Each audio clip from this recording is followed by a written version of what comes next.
Ah, ok, ok, ok, ok. In caso di aiuto facciamo un cartello. Basta.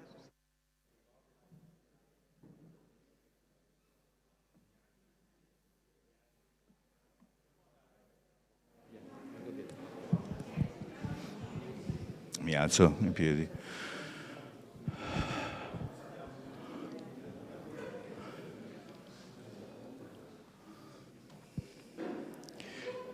Possiamo cominciare? Signori, buonasera, benvenuti. Un saluto a voi che siete venuti fisicamente questa sera e un saluto naturalmente a tutti coloro che ci stanno seguendo da casa. La serata è una serata importante perché è un passaggio obbligato, giusto, quello della pubblicizzazione del PAT. Cos'è il PAT? Il PAT è uno strumento che i comuni hanno per governare il proprio territorio.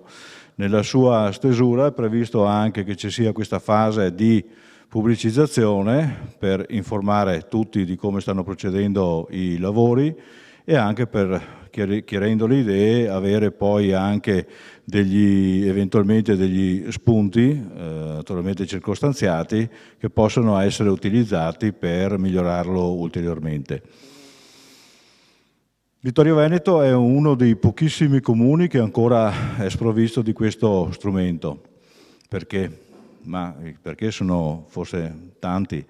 Non ultimo il fatto che Vittorio Veneto è come comune è uno dei comuni più difficili perché è molto esteso, composito, vario, per cui le problematiche sottese nella definizione di un PAT sono magari maggiori di comuni più semplici da gestire.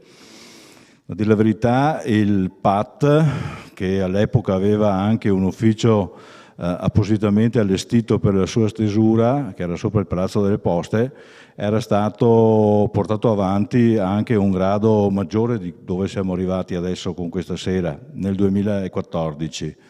Dopodiché nel 2014 ci furono delle elezioni e prima delle elezioni si pensò, anche giustamente, di aspettare che queste avvenissero per poter continuare dopo. Le elezioni interruppero l'andamento amministrativo e di fatto il PAT rimase in un cassetto fino all'altro giorno. L'abbiamo ripreso in mano speranzosi di fare anche presto nel ripartire con il percorso, ma come sempre c'è un ma. Sono intervenute delle difficoltà, la normativa un po' era maturata, ma soprattutto il Covid ha rallentato tutte le attività amministrative e quindi anche il PAT ne ha sofferto.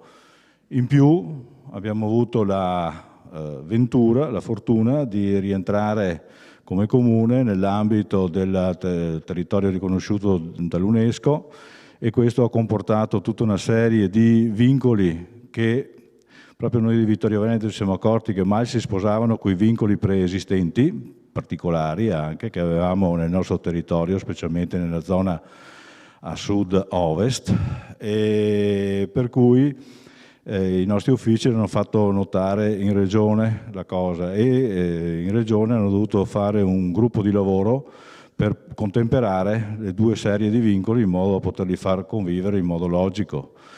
Anzi, il nostro ingegner Curti e l'architetto Scaletta hanno fatto parte di questo gruppo di lavoro e mi pare che sia anche terminato quella fase di giusta posizione, di riordino un pochettino di questi vincoli. E quindi tutto questo ha fatto sì che invece che noi speravamo in un annetto di rimetterci in corsa, invece vedete che dopo 2 anni siamo a questo punto, che è un buon punto, però il lavoro non è finito. Quindi io non vi tedio ulteriormente perché è meglio che passiamo alla parte tecnica e io passo la parola all'ingegner Curti, nostro dirigente, che continuerà la descrizione. Grazie.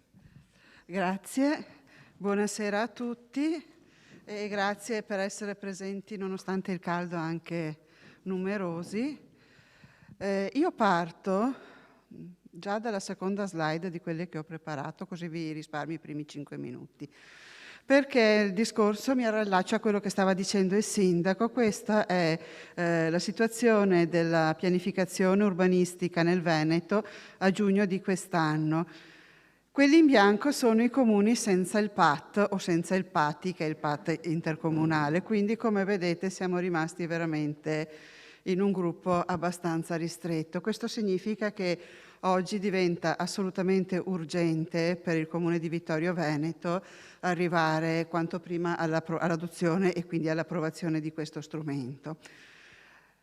Io ho preparato un'introduzione alla parte poi più interessante, che è quella che svilupperà l'architetto De Zan, per spiegare velocissimamente che cos'è il PAT. So che tra i presenti molti sono tecnici, quindi dirò cose probabilmente noiose, ma molti non lo sono, e siccome, come appunto diceva prima il sindaco, è importante nella redazione di questi strumenti questa fase che stiamo vivendo, che è proprio la fase di partecipazione. E la partecipazione non è per i tecnici o per gli addetti ai lavori, è per tutta la città, perché questo è uno strumento che segnerà lo sviluppo della città nei prossimi 10-15 anni. Allora, quel minimo proprio, mi permettete, di conoscenze che, ripeto, molti di voi già avranno, giusto perché chiunque possa essere in grado di partecipare al percorso che stiamo facendo. Noi fino ad oggi abbiamo sempre parlato di piano regolatore generale. Nel 2004, con la legge 11, viene introdotto nel nostro ordinamento regionale il piano regolatore comunale. Allora ci viene da chiedere se la differenza sta tra generale e comunale, tra la G e la C, o se c'è qualcosa di sostanziale, perché purtroppo abbiamo visto spesso, no, che viene cambiata una parola, due in una legge, ma non viene cambiato assolutamente niente nei contenuti. In realtà, quando noi parliamo di piano regolatore generale, quindi quello che abbiamo oggi a Vittorio Veneto, parliamo di uno strumento urbanistico unico, composto di più documenti, di elaborati grafici, di norme, di regolamento, di relazioni, ma è uno strumento. Quando parliamo di piano regolatore comunale, quindi quello introdotto con la legge del 2004, parliamo di due strumenti urbanistici, il piano di assetto del territorio o PAT e il piano degli interventi o PI. Il PAT contiene le disposizioni strutturali del piano regolatore, il PI contiene le disposizioni operative. Velocissimamente, questo è quello che dice la legge, che dice che la pianificazione urbanistica comunale si esplica mediante il piano regolatore comunale, che si articola in disposizioni strutturali PAT e in disposizioni operative PI. Ancora, sempre l'articolo 12 della legge definisce il PAT come lo strumento di pianificazione che delinea le scelte strategiche di assetto e sviluppo per il governo del territorio. Ecco, questo secondo me è un passaggio importante. E adesso dico una cosa che fra un po' contraddirò io stessa. È il terzo PAT che io faccio e spero anche di vederlo finito questo, perché di solito cambio lavoro il giorno in cui viene approvato, quindi mi auguro di rimanere qua molto più a lungo. Ma ciò detto, normalmente in questa fase partecipativa i contributi che noi riceviamo sono: devo fare la casa per mio figlio, devo ampliarmi, devo cambiare la destinazione d'uso. Ora, il PAT non fa questo. E poi lo spiegherà molto bene l'architetto De Zan. Il PAT è uno strumento di scelte strategiche, non entra puntualmente nella destinazione, nella potenzialità edificatoria o meno del singolo lotto di terra. Quindi la partecipazione del me serve il tocco de terra non serve, non rientra in questo strumento. E questo penso sia importante che sia chiaro per tutti. Rientra invece in quello che è nel piano degli interventi, perché è il piano degli interventi che disciplina la trasformazione del territorio. Come immagine, se pensiamo al piano regolatore comunale, potrebbe essere, qua esce l'ingegnere che è in me, un edificio dove il PAT è la parte strutturale, fondazioni, pilastri, solai, travi. Il piano degli interventi è la parte che rende funzionale quel fabbricato, che lo fa utilizzare, quindi dai muri, finestre, impianti, tutto quello che serve perché poi quel fabbricato abbia una sua funzione, una sua identità, possa essere usato. Questo giusto per avere anche un'immagine visiva. Allora, velocissimamente ho detto che cos'è il PAT. Se poi volessimo parlarne, Dino, credo che forse un giorno non basterebbe, perché ne stiamo discutendo dal 2004 e ancora abbiamo da discutere. E adesso passerei velocemente a vedere perché dobbiamo assolutamente, non possiamo più aspettare, dotarci del PAT. Allora, il primo perché ce lo dà direttamente la legge 11 del 2004, quando all'articolo 48, disposizioni transitorie, dice: fino all'approvazione del primo piano di assetto del territorio, il Comune non può adottare varianti allo strumento urbanistico generale vigente. Questo significa che 2004-2021 sono 17 anni, giusto? Se la matematica non mi inganna, che non possiamo fare varianti allo strumento urbanistico generale, se non in casi specifici di alcune leggi che sono uscite nel frattempo e in alcune situazioni previste già dalla legge 11, cioè realizzazione di opere pubbliche, e per fortuna altrimenti avremmo bloccato tutto, recupero funzionale dei complessi immobiliari dismessi dal Ministero della Difesa, cosa che abbiamo fatto un paio di mesi fa, la variante per le caserme, sia quelle che acquisisce il Comune che quelle che il demanio andrà a valorizzare, e comunque tutti interventi che rientrano nell'ambito pubblico. Questo cosa vuol dire? Che quelle che sono le esigenze del cittadino, della società, non riescono a trovare più una risposta veloce e immediata. Le esigenze sono molto più veloci a cambiare di quanto noi siamo ad adeguare i nostri strumenti. Se poi non li possiamo neppure cambiare, è chiaro che tutta una serie di cose che magari 17 anni fa potevano avere un senso, dopo un periodo così lungo cominciano a far sì che il nostro piano regolatore sia datato. Faccio un esempio banalissimo. Il piano regolatore prevede che in una certa zona per edificare si debba fare un comparto fra più proprietari. Uno vuol costruire, gli altri no. Noi oggi non abbiamo lo strumento per cambiare questa previsione. O c'è una situazione di degrado che potrebbe essere recuperata, ma le destinazioni che il piano assegna a quella zona non sono remunerative, quindi nessuno investe. Noi non abbiamo strumenti per poter modificare questa situazione. Ecco perché diventa importante quindi dotarci del PAT e quindi del piano regolatore comunale per poter avere uno strumento che sia facilmente adattabile alle situazioni che si vengono a verificare. Questo perché il piano degli interventi poi è uno strumento che rimane all'interno del Comune, le cui varianti sono molto più semplici di quelle che sono state finora le varianti del PRG. Quindi diventa un piano più flessibile e più facilmente adattabile alle situazioni che vengono a cambiare. Un altro motivo per cui dobbiamo assolutamente approvare il PAT ce lo dà un'altra legge, una legge del 2017, la 14, sul contenimento di consumo di suolo, che a un certo punto dice, e questo lo dobbiamo leggere insieme: nei comuni non dotati di PAT si applica l'articolo 18, commi 7 e 7 bis della legge 11/2004 e il termine quinquennale di decadenza decorre dall'entrata in vigore della presente legge. Allora, l'articolo 18 a cui si fa riferimento in realtà parla del piano degli interventi, ma la legge 14 ci dice: guardate che quello che dice rispetto al piano degli interventi lo dovete applicare al piano regolatore nel caso in cui voi non abbiate il PAT. Vittorio Veneto. Quindi l'articolo 18 dice che quando io approvo un piano degli interventi, dopo 5 anni, tutta una serie di previsioni contenute in quel piano decadono automaticamente. E quali sono queste previsioni? Sono quelle relative alle aree di trasformazione o espansione soggette a strumenti attuativi non approvati. Piano di lottizzazione, piano di recupero, era previsto di farlo, non è stato fatto, decade.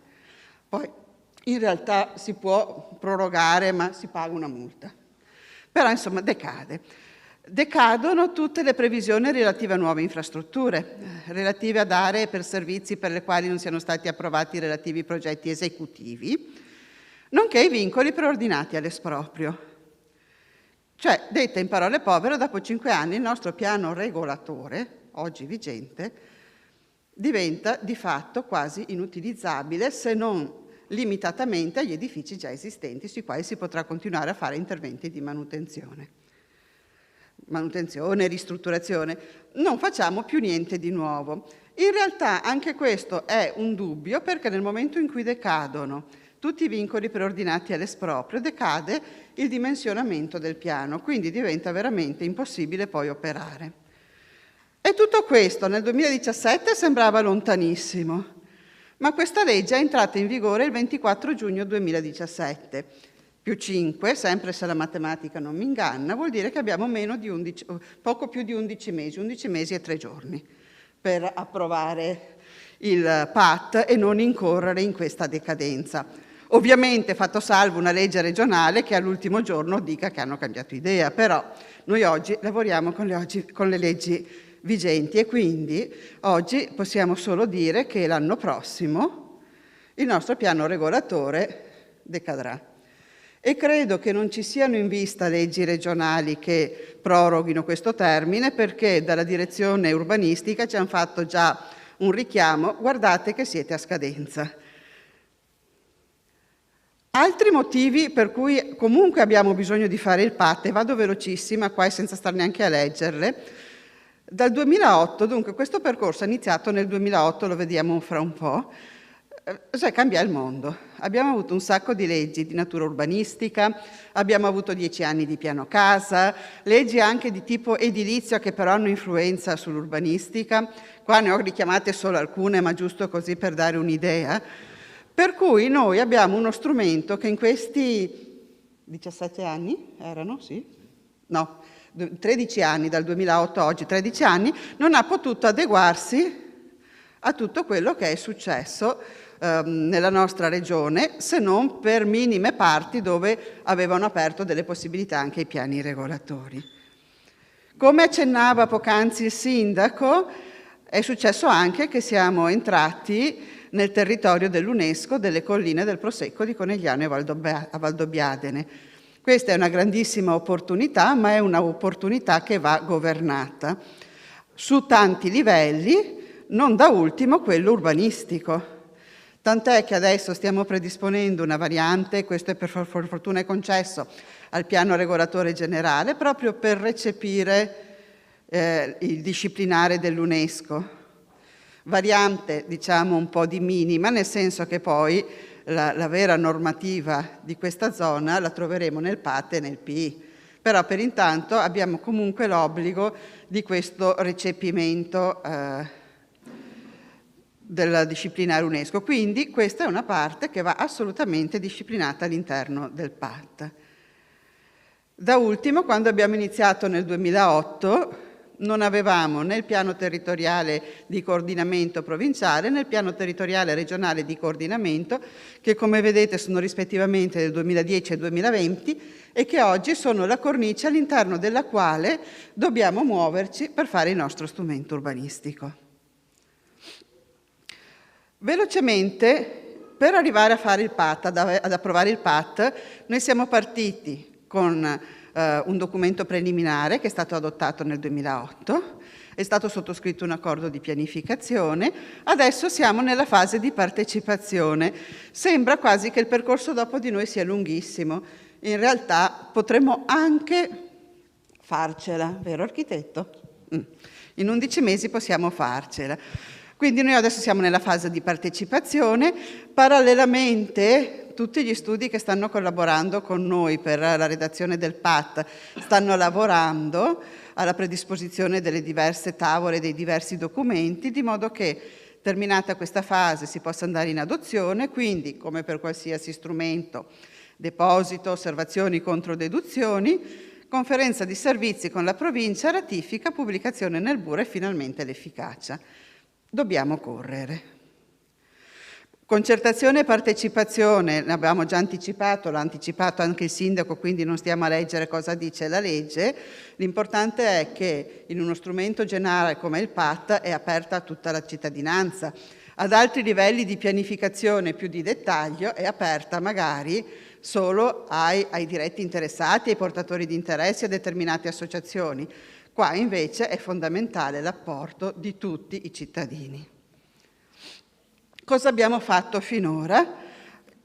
Abbiamo adottato, come dicevo, il documento preliminare a dicembre 2008, poi tra dicembre 2008 e febbraio 2009 sono stati fatti una serie di incontri, tipo quello che stiamo facendo questa sera, aperti a diverse categorie, come potete vedere: comuni con termini, gestori di servizi, associazioni di categorie, sindacati, enti, tecnici, liberi professionisti. E nello stesso periodo sono stati fatti 5 incontri tematici su argomenti specifici che poi trovano sviluppo all'interno del PAT, argomenti che sono considerati fondamentali per lo sviluppo della nostra città. Questo è quello che ha fatto il Comune, ma molto è stato fatto anche dai cittadini, e qua mi contraddico con quello che ho detto all'inizio, avevo anticipato che mi sarei contraddetta, no? Che di solito la partecipazione è voria a casa Parmefiol. Noi abbiamo raccolto, catalogato e valutato finora più di 300 contributi partecipativi. Li abbiamo catalogati in categorie, sono mi pare 22 categorie, e devo dire la verità che leggendoli sono rimasta sorpresa, perché molti sono di carattere generale. Questo significa un grande senso civico, significa che chi ha presentato questi contributi, queste osservazioni, non ha pensato al suo orticello, devo ampliarmi, devo farmi la stanza in più, ma ha pensato al bene della città. Ognuno, ovviamente, per gli argomenti che più gli sono cari, che più gli sono consoni, però in tutti questi argomenti che voi vedete qua citati, la maggior parte dei cittadini di Vittorio Veneto è riuscita a portare un apporto collaborativo generale. Adesso chiaramente tutti questi sono di volta in volta catalogati e valutati e a seconda poi di quello che viene proposto recepiti o meno. Alcuni sono idee anche valide ma che non troveranno recepimento nel PAT solo perché il PAT magari non è lo strumento idoneo. Quando mi si parla del piano acustico, il piano acustico non è all'interno del PAT, corretto il ragionamento, ma sarà un altro lo strumento. Però la maggior parte ci ha sorpresi favorevolmente. Adesso procediamo. Cosa faremo dopo questa serata di presentazione generale?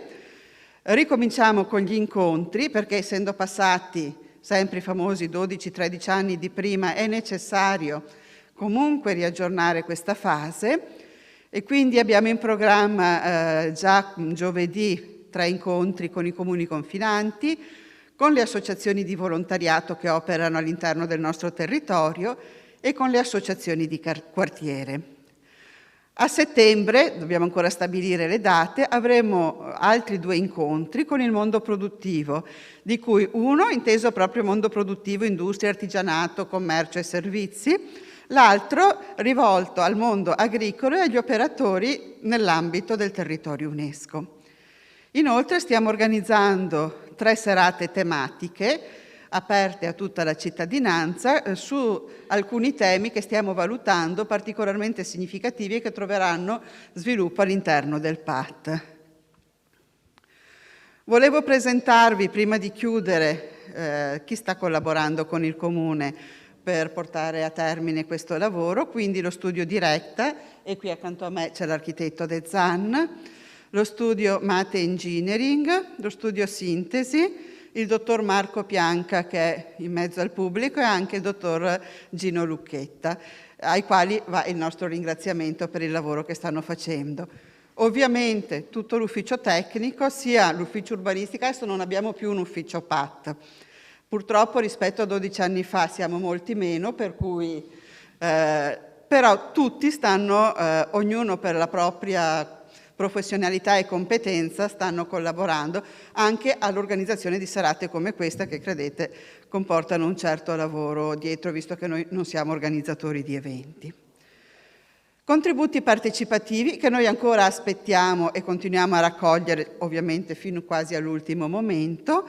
Abbiamo istituito questo indirizzo di posta, per cui i vostri contributi, se cortesemente li inviate a questo indirizzo, poi nei prossimi giorni lo pubblicheremo anche sul sito. nulla vieta di mandare la raccomandata o portare a mano al protocollo, però abbiamo istituito un canale dedicato per cui se lo utilizzate ci semplificate anche la raccolta di questo lavoro. E con questo io ho chiuso l'introduzione, mi scuso se mi sono dilungata e passo la parola all'architetto De Zan, che invece entrerà molto più di me proprio in quello che è il nostro territorio.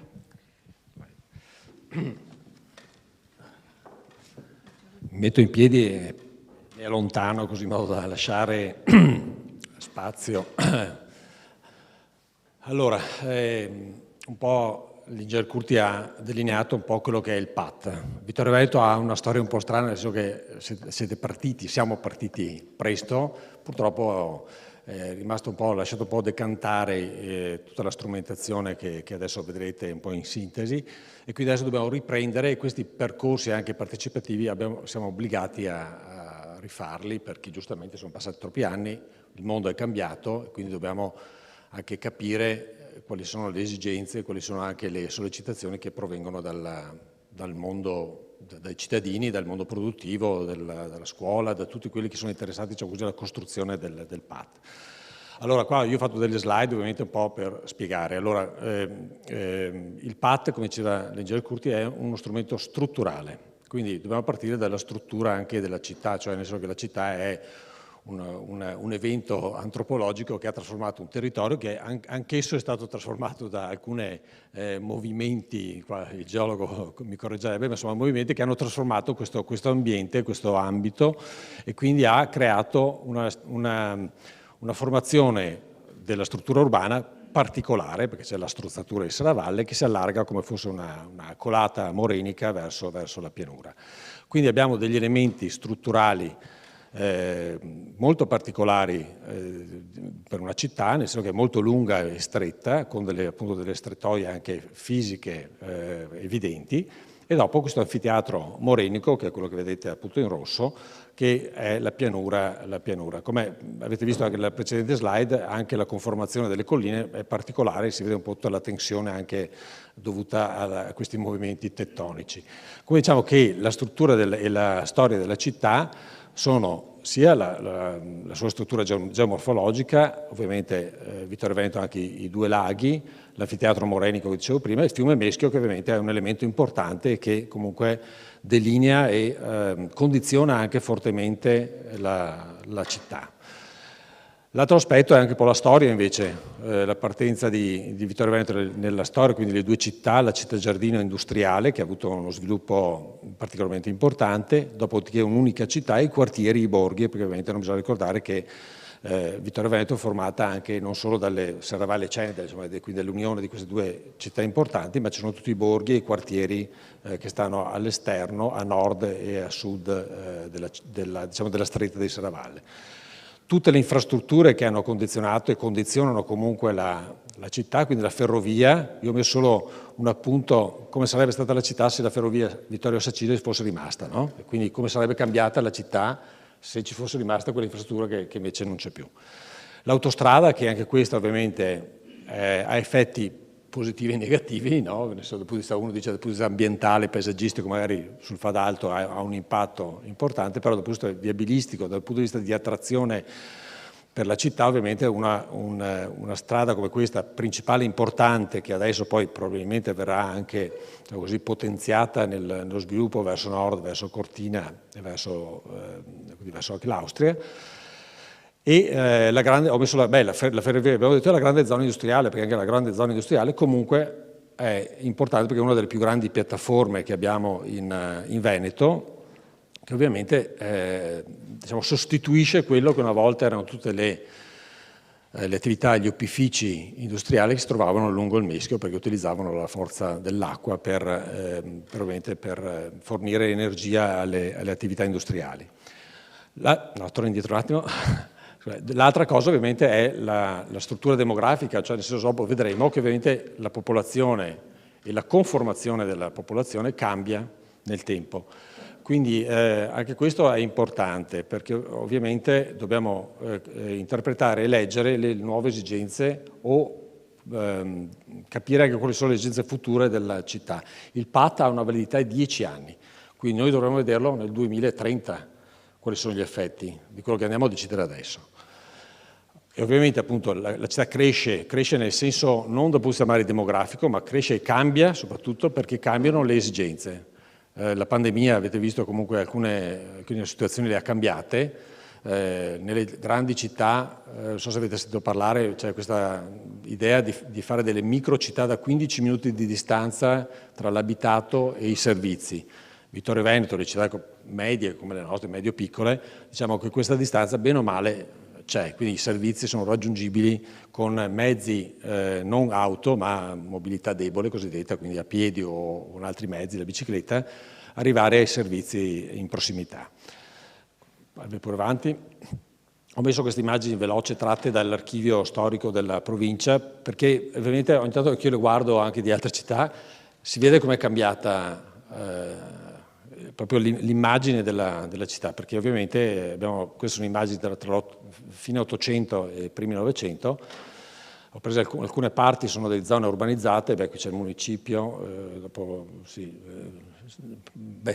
parte iniziale di Serravalle e altre viste. Avanti, quindi c'è la parte più gli spazi aperti, quindi verso Cozzuolo, verso i laghi. Questa è un'immagine, non ricordo più dove, però ecco, mi pare che sia verso San Lorenzo, dovrebbe essere, se non sbaglio, se non ricordo male. Cioè anche qua vedete magari il peso sia dopo la prima guerra mondiale, dove gli alberi non c'erano più, quindi è un'immagine un po' inquietante, però fa vedere che il paesaggio adesso ovviamente non è più così, è cambiato radicalmente.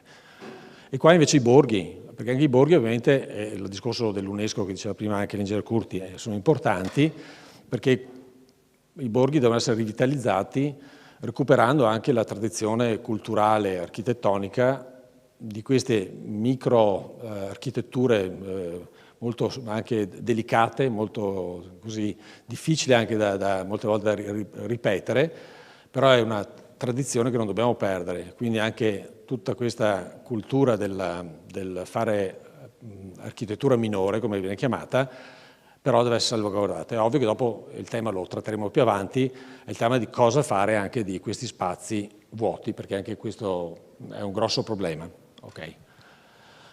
Allora, l'altro tema, cerco di andare veloce, è che il PAT è uno strumento strutturale che ovviamente però si porta dietro, come abbiamo visto prima, tutta una serie di altri strumenti che la provincia, la regione e lo Stato ovviamente stanno sopra la pianificazione comunale. E quindi qua adesso ho messo tutta una serie di acronimi e di nomi di enti che sono, diciamo, con cui dobbiamo confrontarci per fare delle scelte urbanistiche e anche edilizie. E questo purtroppo è il dramma un po' italiano, cioè nel senso che abbiamo una stratificazione di normative, una stratificazione anche di pianificazione che a volte è eccessiva, noi che ci lavoriamo insomma è veramente inquietante e soprattutto lo dico anche per i cittadini, io dico ogni volta che siete anche bravi a interpretare e capire quello che noi scriviamo, perché solo alcuni temi e acronimi, già PAT, adesso forse vi siete abituati, però ci sono tante una serie di acronimi che noi utilizziamo che sono molto complicati. E quindi questo è uno dei problemi che dobbiamo affrontare quando andiamo a realizzare il PAT. Il PTRC che aveva fatto vedere prima l'ingegner Curti, che è quello che vedete in alto, è appena stato approvato, cioè ha un anno di vita, e ovviamente condiziona il PAT, cioè nel senso impone al PAT di adeguarsi ad alcune prescrizioni che vengono riportate nel PTRC. Il PTRC, il Piano Territoriale Regionale di Coordinamento, non è proprio lo strumento di pianificazione, ma è uno strumento di programmazione, però contiene norme che limitano o, diciamo così, governano anche temi comunali. Dopo ci sono i piani d'area, che sono dei piani sulla scala regionale, ci sono dei piani ovviamente di settore come il PAI, che forse conoscete, è il piano di assetto idraulico, e dopo c'è il piano territoriale di coordinamento provinciale che è del 2010, è già vecchio, cioè nel senso che contiene alcuni temi che sono già sorpassati e quindi la provincia probabilmente dovrà rifare un nuovo PTCP, cioè un piano provinciale. Questo ovviamente per noi è un dramma perché se cadiamo in mezzo tra questa rivisitazione del piano provinciale e la nostra approvazione, ovviamente dovremo adeguarlo. E dopo c'è il piano di assetto del territorio, che è il tema di stasera, il piano regolatore comunale o piano degli interventi, e dopo ovviamente sotto ci sono tutti gli altri piani che insomma adesso non sto a raccontare. Quindi c'è anche qua, seppur più semplice, comunque c'è una stratificazione di piani che ovviamente io dico sempre, se uno parte e fa una specie di traforo per arrivare giù in fondo, ha difficoltà a capire cosa può e non può fare. E dopo vedremo anche il perché. Andiamo per avanti. Ovviamente dopo chiudo questa parte un po' noiosa, nel senso che dopo ovviamente ci sono tutti gli altri piani o programmi che riguardano temi che comunque influenzano il nostro piano. E quindi anche il piano delle attività commerciali, il piano del traffico, il piano dei parcheggi, il piano di inquinamento luminoso, acustico, estrattivo, ce ne sono una marea, ok? Quindi tutti questi ovviamente noi dobbiamo fare attenzione che richiamarli perlomeno nel PAT e cercare di semplificarli il più possibile. Quindi perché il PAT deve essere riguardare gli aspetti strutturali, dare dei margini di flessibilità per fare in modo che il piano degli interventi, che è il piano del sindaco alla fine, che dura 5 anni, quindi una durata come la durata amministrativa, abbia la possibilità di capire e interpretare anche le richieste dei cittadini e agire sul territorio. Quindi tener conto della struttura rigida del PAT, però allo stesso tempo dare un po' di flessibilità proprio per anche accogliere le esigenze dei cittadini, delle attività produttive, delle associazioni, di quelli che partecipano alla vita sociale. Ecco, qui adesso vi faccio vedere le carte, quelle che diciamo così, sono quelle previste dalla legge, sono 4 in sostanza le tavole del PAT. Sono questa che è la carta dei vincoli, questo è solo un recepimento dei vincoli provenienti da strumenti sovraordinati o leggi nazionali e regionali, che ovviamente adesso noi stiamo ancora ricalibrando perché alcuni tematismi sono stati modificati. Per dire appunto il piano regionale dice che dal casello autostradale fino a 2 km, se non vado errato, non si possono fare determinate cose, dovremmo inserire una specie anche lì di cerchio, per cui diremo questo è il vincolo del piano regionale di coordinamento e qui all'interno di questi 2 km non si possono fare tutta una serie di attività. Quindi i 2 caselli che avete ovviamente limitano alcuni spazi di manovra per il piano degli interventi, cioè il piano del sindaco. Questa è la parte nord, io andrei veloce perché intanto queste qua guardate sono solo carte che trovate già tranquillamente, cioè non c'è niente di segreto, sono tutta una serie di vincoli, ripeto, che quelli li chiamo bisciottini che vedete, quelle specie di amebe che vedete sono i vincoli dei corsi d'acqua, del Meschio e degli altri corsi d'acqua che sono sul territorio. Ci sono le antenne, ci sono i boschi, ci sono il vincolo idrogeologico, insomma c'è una serie di vincoli che quelli ci sono per legge, quindi non è altro che una fotografia di quello che c'è già in sostanza. Anche nel PRG in buona sostanza ci sono. Alcuni sono stati aggiornati, ripeto, e vengono catalogati e cartografati. Di tutti questi simboli ovviamente a destra vedete c'è una leggenda che cerca di spiegare cosa significano e ovviamente a destra ancora c'è l'articolo di riferimento che ovviamente troverete dopo le norme tecniche operative. Okay? Qui ovviamente è un po' più per tecnici, ma insomma diciamo che questo dovrebbe aiutare dopo alla lettura del PAT. Cercheremo di non usare termini difficili, anche questa è una mia idea. Questa è già una carta più progettuale, cioè nel senso che le carte degli invarianti sono planimetrie che riportano prescrizioni oppure indicazioni per il piano degli interventi, quindi per il piano del sindaco, per tutelare alcuni ambiti che non sono tutelati dalle norme nazionali o regionali. Okay? Quindi in questi casi si cerca non di mettere ulteriori vincoli, ma diciamo di tutelare il patrimonio che abbiamo e che secondo l'amministrazione è importante tutelare. Quindi anche alcuni edifici che eventualmente non vengono riconosciuti di particolare pregio sono inseriti, oppure appunto la parte in giallo che vedete a destra è la parte delle zona del paludosa, diciamo così, più dei prati, no? quella a destra verso San Giacomo, che anche lì ha una sua integrità rurale e quindi anche paesaggistica, per cui riteniamo che sia importante tutelarlo. Non vuol dire che non si può far nulla, si può fare con determinati criteri, ovviamente, quindi sono delle indicazioni e delle direttive che il PAT recepisce e diciamo così, fornisce a chi dopo dovrà costruire o fare delle trasformazioni territoriali. Ecco, l'altra macchia gialla che vedete è quella un po' più problematica, quella che faceva accenno un po' anche il sindaco, è quella dove noi troviamo una sovrapposizione di vincoli. Qui è la discussione che abbiamo intavolato un po' con la Regione e anche con la Soprintendenza, se poi andare avanti.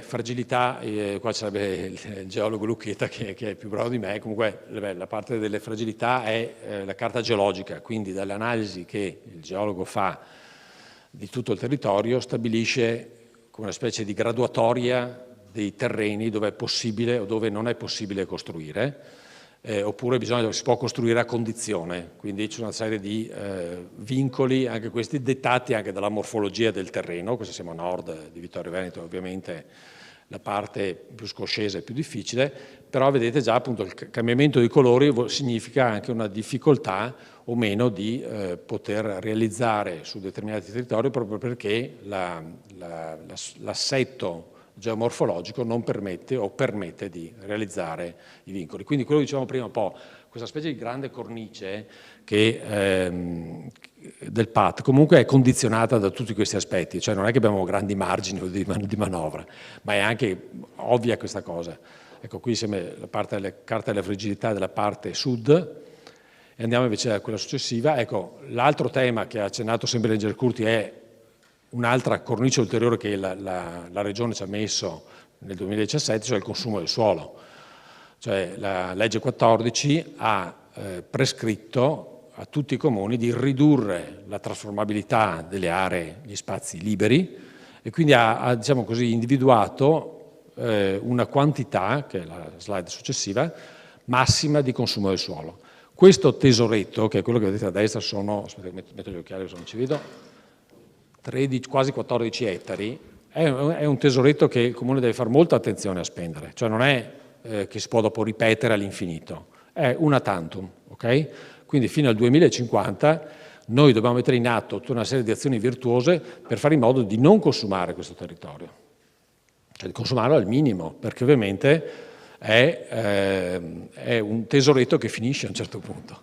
Il sindaco ogni volta che presenta il piano di interventi dovrebbe dire quanto consumo del suolo andrà a proporre al Consiglio Comunale nel suo mandato e i tecnici registrare il consumo del suolo. Quindi man mano che si consuma il suolo, questo tesoretto si riduce e fino a un certo punto, speriamo di no, finisce, quindi non si può più realizzare alcunché di nuovo.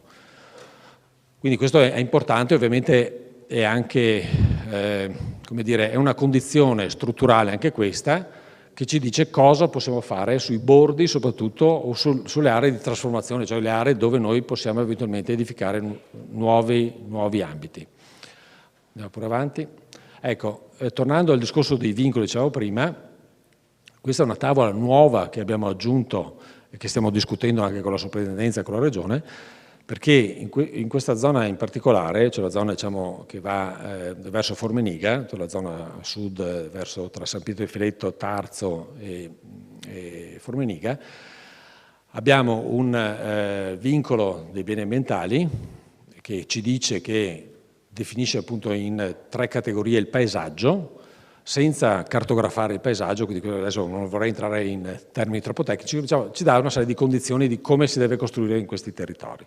Quelle che vedete in azzurro sono le aree già in parte urbanizzate o dove ci sono borghi, agglomerati di case, quelli che noi chiamiamo un po' anche nuclei rurali, più o meno grandi, e quello che vedete in arancione è il paesaggio agrario, e l'altro invece è il paesaggio naturale, quello in giallo che si vede, che dovrebbero essere gli ambiti più da tutelare maggiormente. Questa è la soprintendenza, quindi questa qua è Venezia, diciamo così. Ecco. Andiamo pure avanti. Questo invece è l'UNESCO. Allora questa parte in basso che vedete, si chiama, anche qui purtroppo hanno usato un termine inglese che è buffer zone, che praticamente è la zona cuscinetto tra la zona cuore, diciamo così, dell'UNESCO, che è quella in azzurro che vedete nel centro, però ecco la parte qui in basso è la buffer zone tra Formeniga e appunto Conegliano e San Pietro di Feletto e Tarzo. In questo caso qua c'è una sovrapposizione tra le due normative che crea qualche problema, cioè nel senso che bisogna capire qual è delle due normative, che sono due mondi diversi separati. Una è la Soprintendenza di Venezia e l'altra invece è il Comune, che però deve adeguarsi al disciplinare tecnico dell'UNESCO. E quindi il disciplinare tecnico dell'UNESCO, per chi l'ha letto, insomma, dà tutta una serie di prescrizioni e di vincoli sia sulla core che sulla buffer zone. Allora, stranamente non riusciamo a capire quel brufolo che vedete bianco lì, come ve l'ha lasciato stare, comunque è così, insomma, che è stata una decisione presa dai redattori della planimetria, appunto, dei perimetri UNESCO, però è così. Il Comune adesso appunto deve adeguarsi a questo disciplinare, lo stanno facendo un po' tutti i comuni della vallata. Anche qua noi abbiamo spinto un po' perché ci fosse un coordinamento, perché ovviamente il sito UNESCO è unico, almeno per i comuni quelli che ricadono nella core zone, che sono 12 comuni. Quindi cerchiamo almeno di uniformare i nostri apparati normativi, apparati legislativi, in modo tale che agevolare perlomeno l'azione dei tecnici che dopo devono operare sul territorio. Quindi questo è un problema che abbiamo sollevato un po' su vari tavoli. In realtà con la sovrintendenza abbiamo così accennato di fare un piano paesistico, che è una cosa che la Regione Veneto avrebbe dovuto fare con il PTRC, quindi il piano territoriale di coordinamento, ma non ha fatto. Quindi siamo in ritardo rispetto ad altre regioni. Però diciamo che noi dovremmo forse essere uno dei comuni, uno dei nuclei dei comuni che forse sperimentano questa novità. Andiamo pure avanti. Ecco, qui invece entriamo un po' nel vivo, cioè nel senso che qui è una tavola che il Comune aveva fatto appunto alcuni anni fa, che riguarda quello che viene chiamato il Parco del Meschio, cioè nel senso che avete ovviamente un altro elemento geomorfologico che è importante, perché comunque ha condizionato fortemente la vita e la storia della città. È ovvio che già adesso appunto ci sono tutta una serie di percorsi pedonali, ciclopedonali molto, molto interessanti che vanno potenziati, però ci sono tutta una serie, dopo lo vedremo, di zone, di aree, di spazi e soprattutto di edifici che devono essere recuperati, che sono tutti quelli delle vecchie opifici storici e che quindi quelli vanno cartografati e va capito cosa fare, perché sono dei grossi contenitori, dopo vedremo anche le quantità. Ecco, i temi strutturali velocemente, cioè proprio anche per, come diceva anche l'ingegner Curti, le osservazioni, diciamo, i suggerimenti che erano già stati mandati nella prima tornata di partecipazione pubblica, diciamo che hanno già dei contenuti molto, molto interessanti. Qui ho cercato di riassumere, dopo ne ho richiamati qualcuno, però diciamo che questi secondo me sono i temi un po' importanti. Allora, la città consolidata, come dicevo prima, comunque abbiamo la cornice del consumo del suolo e là non ci si scappa. La rigenerazione urbana, che è un termine che noi tecnici usiamo sempre, cioè quello di dire abbiamo dei grandi spazi, grandi volumi dove possiamo ripensare la città. La riqualificazione dell'abitato è invece l'esistente, cioè adesso diciamo, alcune normative, dal piano casa regionale al super bonus, al sisma bonus, spingono un po' alla riqualificazione dell'abitato. È ovvio che dobbiamo inserire all'interno delle norme tecniche del PAT delle normative premiali, cioè che premiano chi fa buona architettura, chi fa architettura ovviamente green, come si chiama adesso, cioè architettura che cerca di progettare con sistemi di riqualificazione energetica. La cosa importante è la qualità degli spazi, nel senso che Vittorio Veneto ha la fortuna comunque di essere allungata e lunga e avere due centri, diciamo così, che adesso è un unico centro, però diciamo, ci sono degli spazi che possono essere maggiormente riqualificati, grazie anche al recupero appunto delle aree dismesse, e rinforzare magari tutto l'equipaggiamento che già avete di standard, quindi di spazi pubblici che migliorano la qualità urbana e ovviamente attraggono anche un'economia diversa, che è quella del turismo, che adesso nelle nostre zone appunto è un po' un argomento, diciamo, odierno, contingente. Il territorio aperto invece, la parte che sta fuori del consolidato, c'è sempre comunque il consumo del suolo, che quindi il tema lì è vincolante. Dopo c'è il paesaggio e la memoria, cioè quelle foto che vi ho fatto vedere prima del nostro paesaggio agricolo e collinare e quello montano, anche lì deve essere salvaguardato e recuperata la memoria, cioè il fatto dei borghi rurali che molte volte sono abbandonati, bisogna trovare un sistema per incentivare anche quel recupero. Adesso voi sapete c'è il discorso dell'albergo diffuso, no? Che è molto di moda. Quello, ma anche altri temi, cioè io ad esempio farò un discorso alla fine sulle destinazioni d'uso, cioè anche lì molte volte la nostra normativa nazionale e anche regionale molte volte è molto limitante rispetto al recupero di questi oggetti. E in più, secondo il mio punto di vista, dopo qualcuno può darsi che mi smentisca, molte volte anche tante normative igienico-sanitarie, quindi le altezze dei fabbricati, la reazione, le finestrature, eccetera, riprendono ormai normative che sono già ormai passate e con le tecnologie che abbiamo probabilmente riusciamo a superarle tranquillamente. Quindi qua bisogna fare un lavoro forse più importante non solo a Vittorio Veneto ma anche forse a livello almeno regionale. L'altro tema importantissimo è la mobilità. Allora, se voi guardate un po' le riviste specializzate, un po' guardate anche su internet, eccetera, tutti quanti dicono ormai, vedete le auto, ormai benzina, diesel, cominciano a dire no, basta, sono tutte macchine elettriche, no, idrogeno, eccetera. Allora, 2030 comunque non è molto lontano, è prossimo. Se voi guardate i dati, alcuni dicono che fra poco appunto ci abitueremo pian piano a prendere le macchine a noleggio, quindi utilizzare altri sistemi di spostamento all'interno della città. Questo non è proprio secondario, quindi bisogna pensare anche a come affrontare questo tema e cosa fare. Quindi magari anche pensare di non far più tante strade, no? Ma fare spingere su altri indirizzi, su altri obiettivi.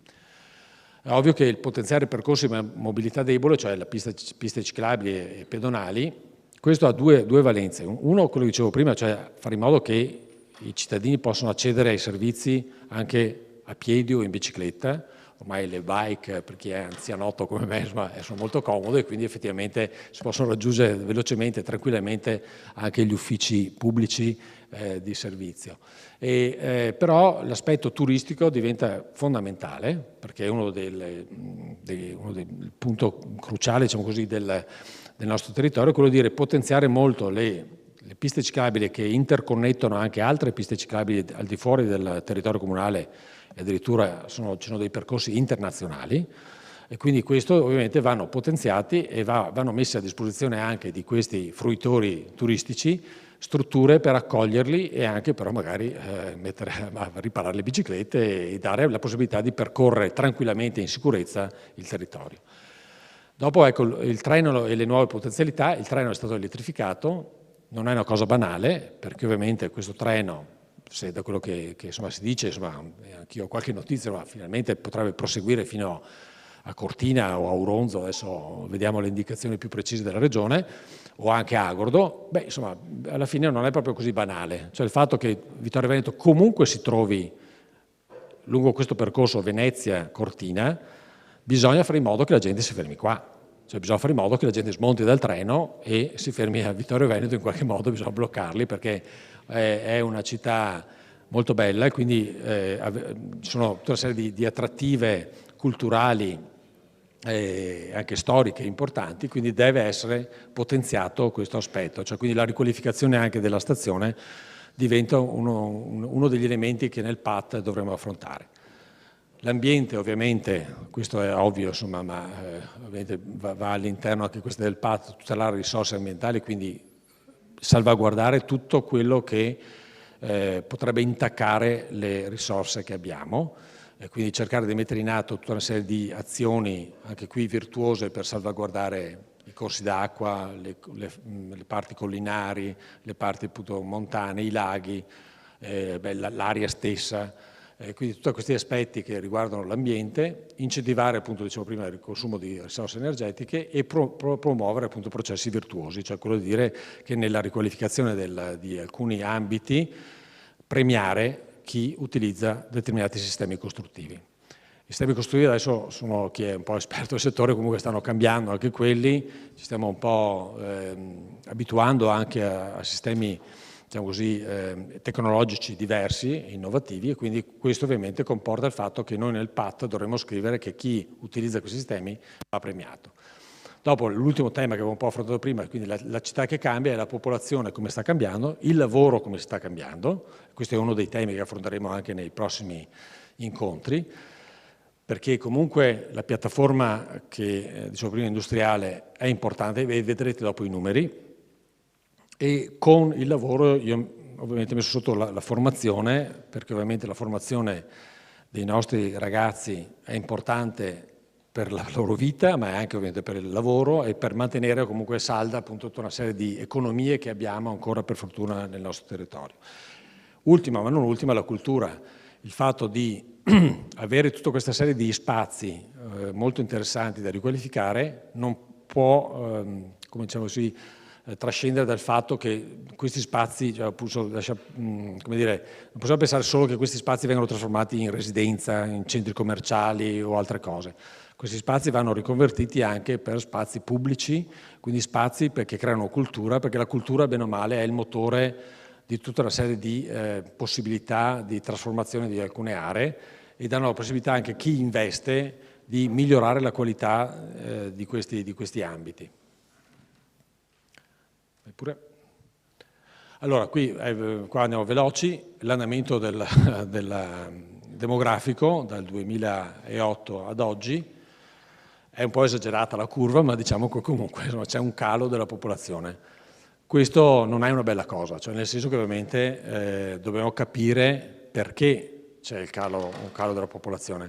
Una città, allora ovvio che in generale uno dice i nostri ragazzi sono attratti dalle grandi metropoli, dove trovano tutta una serie di servizi, trovano molte opportunità di lavoro e quindi si spostano e lasciano il nostro territorio. Però invece dobbiamo tornare a riportarli qui, perché ovviamente qui si vive bene. Cioè, io che sono di Milano, non ci vivo più da tanti anni, però diciamo che è perché è una bella città, adesso hanno cambiato un po' rispetto agli ultimi 10 anni, però ovviamente è una città difficile, complicata, complessa, eccetera.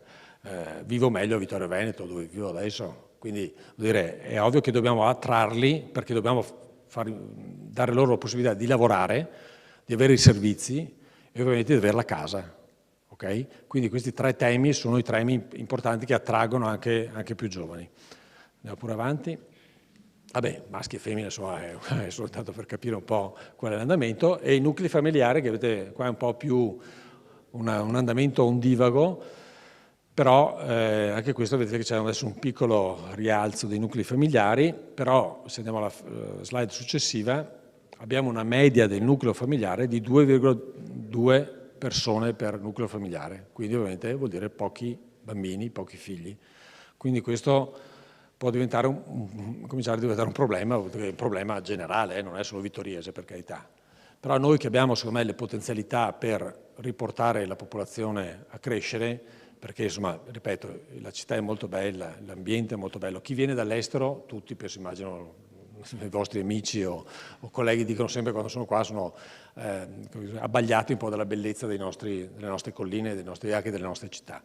Però insomma questo è un dato che fa pensare, quindi soprattutto per la politica ovviamente dobbiamo trovare una soluzione per incentivare il ritorno e far sì che i ragazzi restino a Vittorio Veneto.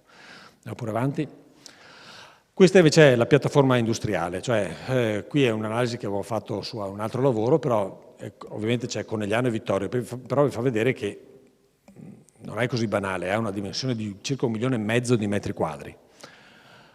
Sono 145 capannoni grosso modo, e di cui gran parte attivi per fortuna, gran parte attivi, e adesso i lavoratori sono un po' meno, perché questi sono dati della Camera di Commercio, però io dico sempre sono 12.000, però 12.000 persone che lavorano là è una città, ok? Quindi il fatto che in quella piattaforma ci lavorino circa 12.000 persone bisogna fa pensare, quindi bisogna capire come agire per dare servizi, per fare in modo che arrivino anche con altri mezzi. Quindi io l'ho sempre detto anche anni fa, il treno, dobbiamo pensare di fare una forzatura con le ferrovie per fare in modo che si fermi sulla zona industriale, perché chi lavora a San Giacomo deve anche possibilmente muoversi col treno, visto che adesso poi il treno è stato elettrificato, hanno messo anche, ho visto sul giornale, la carrozza, no? a due piani, insomma ha la possibilità di essere utilizzato per chi abita a Vittorio, perché è un bel abitare, si vive bene, e va a lavorare su un'area molto grande, un'area che ha già dei servizi per gli operatori, per chi lavora in quest'area, però deve essere ancora potenziata. Assindustria sta facendo un progetto su quest'area proprio per fare in modo di creare altre strutture a servizio dei propri collaboratori. Dobbiamo come amministrazione qui incontrarli, capire le loro esigenze e capire cosa vogliono. L'altro tema, sempre sulla viabilità, ovviamente è rinforzare le piste ciclabili, ovviamente perché è un altro asse che potrebbe essere interessante far sì che la gente si sposti con la bicicletta. L'altro tema è l'uscita autostradale che probabilmente dovrebbe essere qui, cioè per evitare tutta quella serie di problemi che crea il casello a Vittorio Sud. Tenete conto, ecco, che se vi ricordate, chi ha memoria, che era prevista una specie di grande circonvallazione che arrivava fino a Costa e quindi fino all'ospedale, cioè il piano provinciale prevedeva una specie di tangenziale sud-est che però è rimasta lì, cioè io non vedo grandi possibilità di sbocco di quella prospettiva, è un'opera vecchia, probabilmente nata ancora anni fa, che quindi difficilmente verrà realizzata. Però il casello autostradale, appunto, so che ci sono tutta una serie di difficoltà con le autostrade, però in realtà questo risolverebbe tutta una serie di problemi. Poi tenete conto che tutta una serie di cambiamenti in atto anche nelle zone industriali, quindi il fatto che alcune attività stanno potenziando la parte logistica, ovviamente questo crea ulteriore traffico di camion e questo non può andare a penalizzare la zona di Cozzuolo. Ecco, torno indietro velocemente. Ecco qua, i coloretti che vedete sono le tipologie di attività, cioè cosa fanno queste aziende. Nel senso che abbiamo fatto un'analisi con gli industriali per capire che tipo di attività sono inserite all'interno della zona produttiva. Questo è importante perché ovviamente anche lì dobbiamo capire cosa potenziare anche dal punto di vista della formazione, perché purtroppo quello che manca anche agli industriali oggi è la formazione dei propri collaboratori per innovare il loro bagaglio di conoscenze sotto l'aspetto tecnologico. Ecco, questi qua sono alcuni stralci dei suggerimenti che sono arrivati da voi ancora nel 2010 probabilmente, riguardo solo, io ho preso solo alcuni temi, eccetera, ma mi piaceva anche la parte iniziale, cioè era un po' lo slogan un po' di questa raccolta di dati, quindi la cosa strana effettivamente è che rispetto ad altre città anche importanti, cioè più importanti di Vittorio Veneto, molte volte questi contributi non arrivano. Invece da voi effettivamente sono arrivati molti stimoli che poi appunto sono quelli che ho già detto in parte, però che dobbiamo leggere con calma perché sono tante, e però ecco, io ne ho solo citate alcune che dopo in parte vi ho già detto, in parte dopo troveremo. Quindi il turismo, il risparmio energetico, la zona produttiva e la dotazione di servizi, quello che ho appena detto, e la riqualificazione del patrimonio edilizio dismesso. Ovviamente la frase in cima è fare di Vittorio Veneto una città ecoturistica di eccellenza. È ovvio che il turismo è una potenzialità, ok? Secondo me non è tutto, perché la parte della piattaforma industriale deve essere mantenuta almeno finché il mondo non cambia radicalmente. Però diciamo che il turismo ovviamente con il discorso UNESCO potrebbe diventare molto, molto interessante e quindi a qui chiarire qual è il futuro della città per i prossimi 10 anni, quindi anche qua città museale, città industriale, città termale, città turistica oppure tutte e 4, tutte e 5. Questo dopo ovviamente è una questione che voi, ovviamente il Consiglio Comunale dopo che deciderà alla fine, dovrà dare perché questo è l'obiettivo che dobbiamo porci sul PAT. Allora, adesso entriamo un po' sull'aspetto più importante. Allora, quello che dicevo prima, è una città costruita, che ha avuto tutta una serie di evoluzioni storiche e di costruzione molto particolare, perché appunto una città che ha unito due città e quindi ha una sua conformazione ben chiara. Quello che vedete, tutti questi pallini, che dopo saranno su altre slide un po' più chiari, sono tutte le aree da trasformare. Allora, questo per dire che ne abbiamo veramente una marea di aree, una marea di spazi dove pensare di ricollocare o di trasformare e di ripensare la città. Ovviamente alcuni sono più facili, più semplici, altri molto più complessi, però diciamo sono tanti. Io ne ho catalogati 33 ambiti, ok? Probabilmente ce ne sarà qualcun altro, di diverse dimensioni.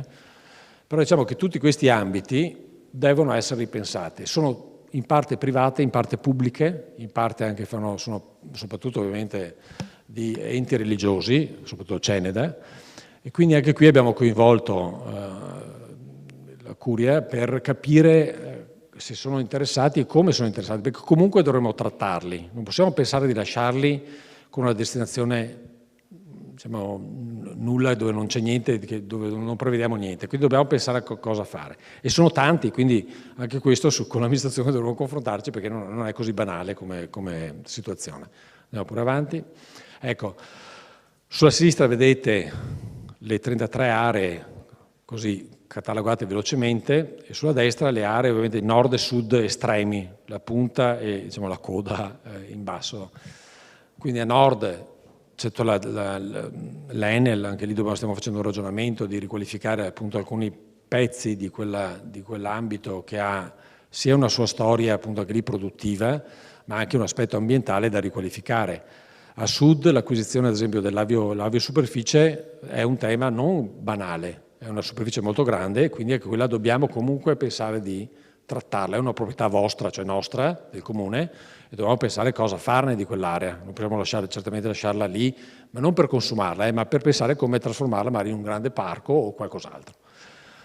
Dopo ci sono piccoli episodi che qua adesso non vorrei anche lì.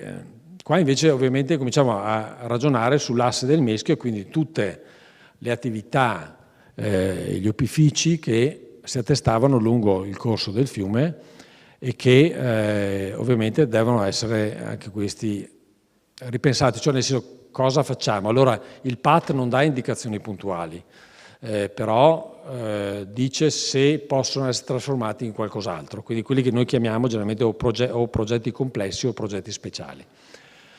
Quindi in questo caso noi facciamo in modo che nel piano degli interventi, quindi l'amministrazione comunale, potrà intervenire con progetti anche puntuali, quasi a scala urbana, mettendosi ovviamente con un confronto dialettico con i proprietari per capire cosa fare. È ovvio che alla base di tutto questo sta una scelta politica di quello che sarà il futuro della città, quindi qual è il suo ruolo. Qual è il ruolo che Vittorio Veneto vuole diventare rispetto al nostro territorio, anche rispetto all'UNESCO, cioè perché è una delle teste importanti, diciamo così, di tutto questo ambito che parte da Vittorio Veneto e va verso Valdobbiadene.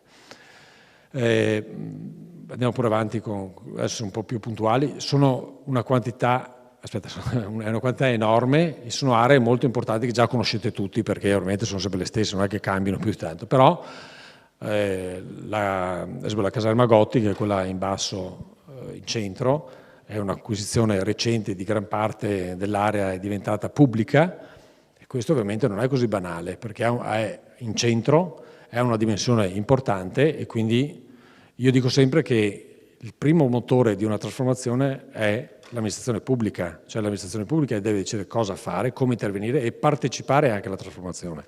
Non può sempre delegare il privato. Okay? E possibilmente investire quello che noi chiamiamo la perequazione, cioè il fatto che io ti trasformo l'area se tu mi fai qualcosa in cambio, deve essere spesa all'interno di queste aree. Allora, sono aree difficili, alcune molto complicate, dalla Policarpos in cima a Serravalle, quindi oltre diciamo, la Strettoia, all'Italcementi che è sulla Strettoia, all'Italcementi vicino a Sant'Andrea, sono aree molto importanti, con dimensioni notevoli. E lì c'è un problema, ovviamente, voi capite bene, anche di riqualificazione dal punto di vista economico, cioè nel senso che ovviamente se io intervengo devo intervenire anche con una potenzialità economica alle spalle per non demolire, riqualificare, perché c'è una riqualificazione soprattutto ambientale. Ecco, l'altra cosa che chiedo all'amministrazione, ovviamente, secondo me è importante, è che quando si va a toccare questi oggetti di archeologia industriale o vecchi opifici, secondo me comunque non bisogna mai far tabula rasa possibilmente, perché comunque fanno parte della storia della città, cioè c'è gente che ha lavorato, no? Che ci ha speso una vita all'interno di questi spazi, e quindi è buona cosa che almeno una parte della memoria anche architettonica, anche edilizia di questi manufatti rimanga. Un po' quello che sta succedendo un po' sulla Carnielli, cioè nel senso che alcune aree della Carnielli sono state vincolate e quindi non possono essere demolite, perché ovviamente la Carnielli ha, con tutte le sue problematiche di bonifica eccetera, però diciamo che era una delle eccellenze di Vittorio Veneto. Ecco, qui per le aree che vi citavo prima, queste sono state catalogate dagli uffici. La Policarpo Cerruti che vedete su in cima, cioè una superficie di 22.600 metri quadri, una cubatura di 150.000 metri cubi. Okay? D'altra parte l'Italcementi, 6.000 metri quadri, 25.000 metri cubi. L'Italcementi, quella vicino a Sant'Andrea, 48.000 metri quadri di area, 180.000 metri cubi. La Carnielli con Fassina, anche qui, 24.000 metri quadri e 70.000 metri cubi prima della trasformazione che è stata fatta, e 9.500 metri cubi demoliti. Andiamo pure avanti, però già vedete che appunto i numeri sono impressionanti, cioè sono importanti.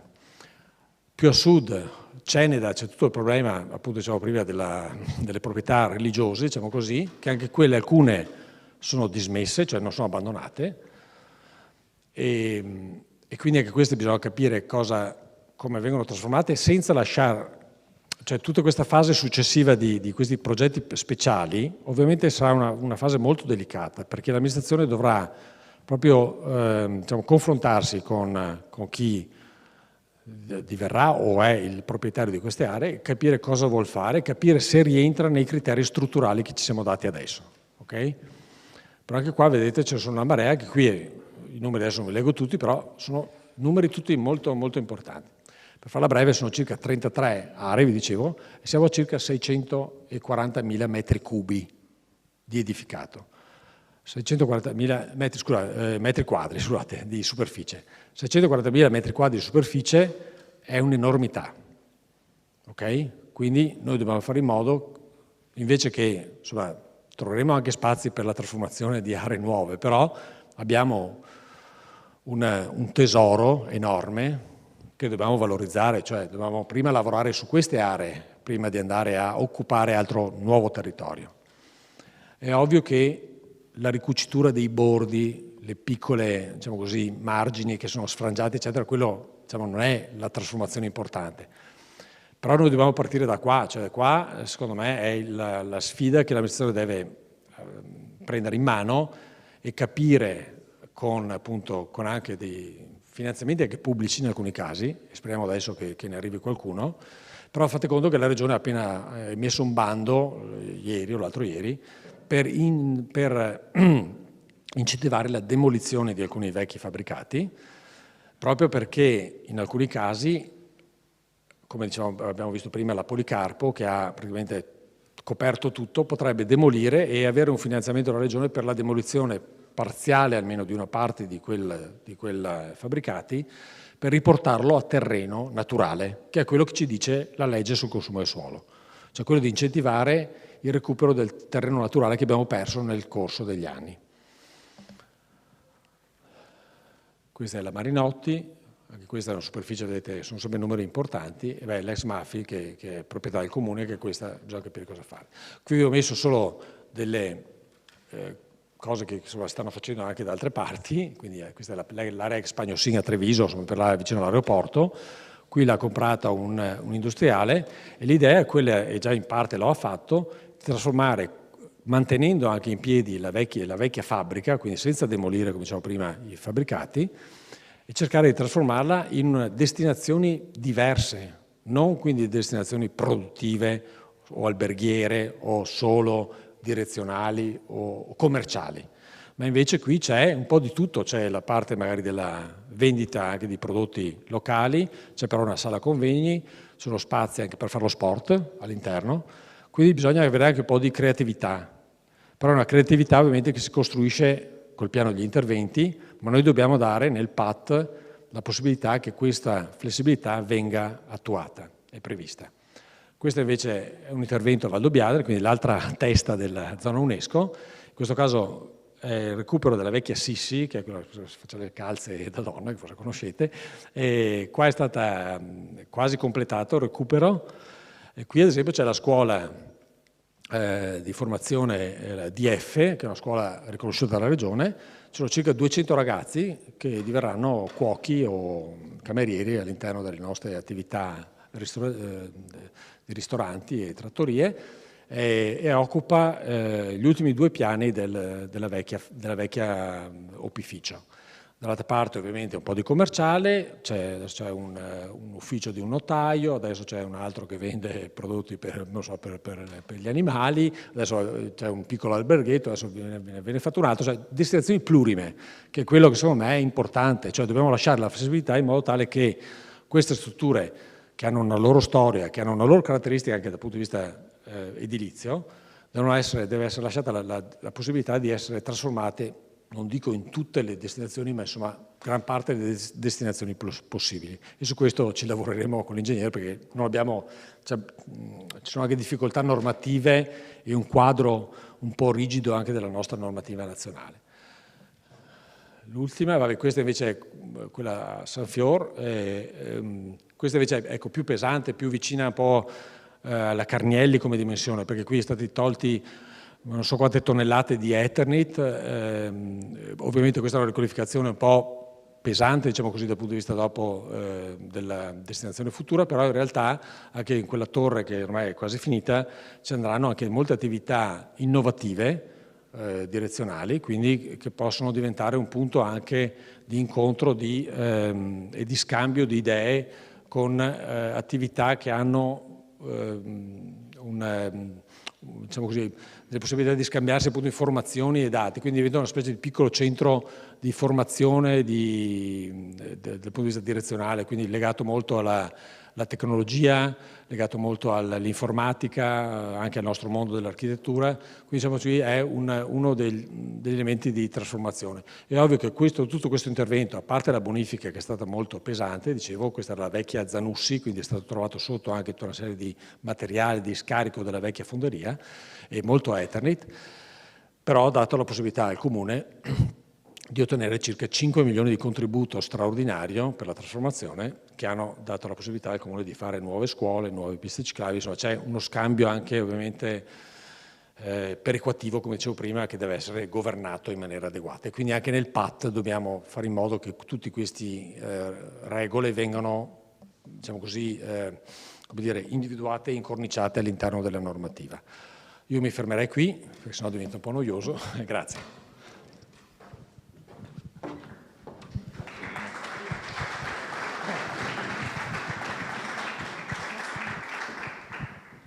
Intanto grazie, finché ti riprendi ho dimenticato 2 note pratiche all'inizio. Quando siete entrati vi è stato chiesto il numero di telefono, fra 14 giorni buttiamo via il foglio. Purtroppo sapete dobbiamo tenere il tracciamento delle persone presenti, sperando di non doverlo usare, ma il periodo è quello e lo conosciamo bene. Seconda nota pratica, adesso diamo via agli interventi. Sempre per il motivo Covid non possiamo passare con un microfono fra di voi, quindi c'è un microfono fisso. Chi desidera intervenire cortesemente si alza. Magari se non toccate il microfono è meglio, se desiderate toccarlo perché andate meglio a parlare, c'è il disinfettante di modo che rimanga disinfettato per chi poi interverrà successivamente. D'altro canto la nostra salute viene prima di tutto, quindi questi sono penso piccoli sacrifici.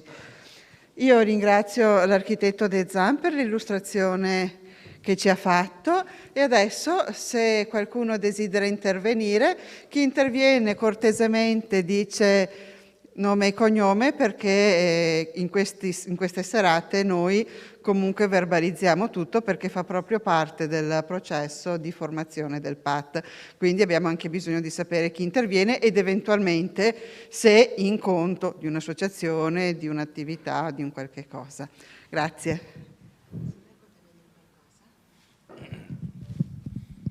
Anch'io mi unisco nel ringraziamento a voi due e a Dino che è sempre puntuale nelle sue descrizioni. Sono state dette moltissime cose, voi capite quanto importante sia quindi una corretta e completa redazione di questo PAT. Molte cose sono completamente da fare, molte sono già presenti. Posso fare un esempio banale: l'albergo diffuso è soltanto una questione organizzativa, perché tante piccole realtà possono diventare albergo diffuso nel momento in cui hanno una reception unica. A Vittorio Veneto abbiamo pochi alberghi, nessun albergo molto grande, pochi alberghi, ma abbiamo quasi un centinaio di punti in cui un turista può fermarsi per mangiare e dormire, o magari solo dormire e far colazione. Quindi si tratta di coordinare quello che già c'è. Circa la zona industriale noi abbiamo aperto già un dialogo con la zona industriale. Purtroppo, diversamente da quello che speravo fino adesso, non si riesce ad avere un unico interlocutore. Assindustria sta muovendosi e io ho dei contatti, per cui spero che attraverso Assindustria, anche se non tutti sono collegati con Assindustria, ma si possa cominciare un dialogo proficuo, anzi è già cominciato. Vorrei che fosse più corale da parte degli industriali. Tanti sono stati i temi trattati. Ecco, hai fatto un bel esempio quando hai parlato della DF di Valdobbiadene, e in quel caso c'è stato un unico grande sponsor che aveva la forza economica e anche la capacità intellettuale di riuscire ad intervenire e ottenere quel risultato là. Quindi sarà importante che la nostra città molto battagliera sappia anche fermarsi un attimo, perché i treni quando passa bisogna prenderli.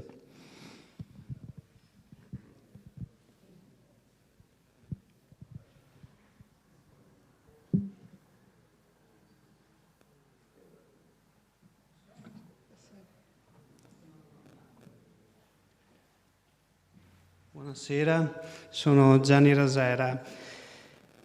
Io mi chiedevo, tra i grandi edifici da recuperare non vedo la filanda di Vittorio Nord a Savassa, quindi non so, o è dimenticato? C'era? C'è, l'ho vista. Ho capito, non l'ho vista, grazie. È che non è...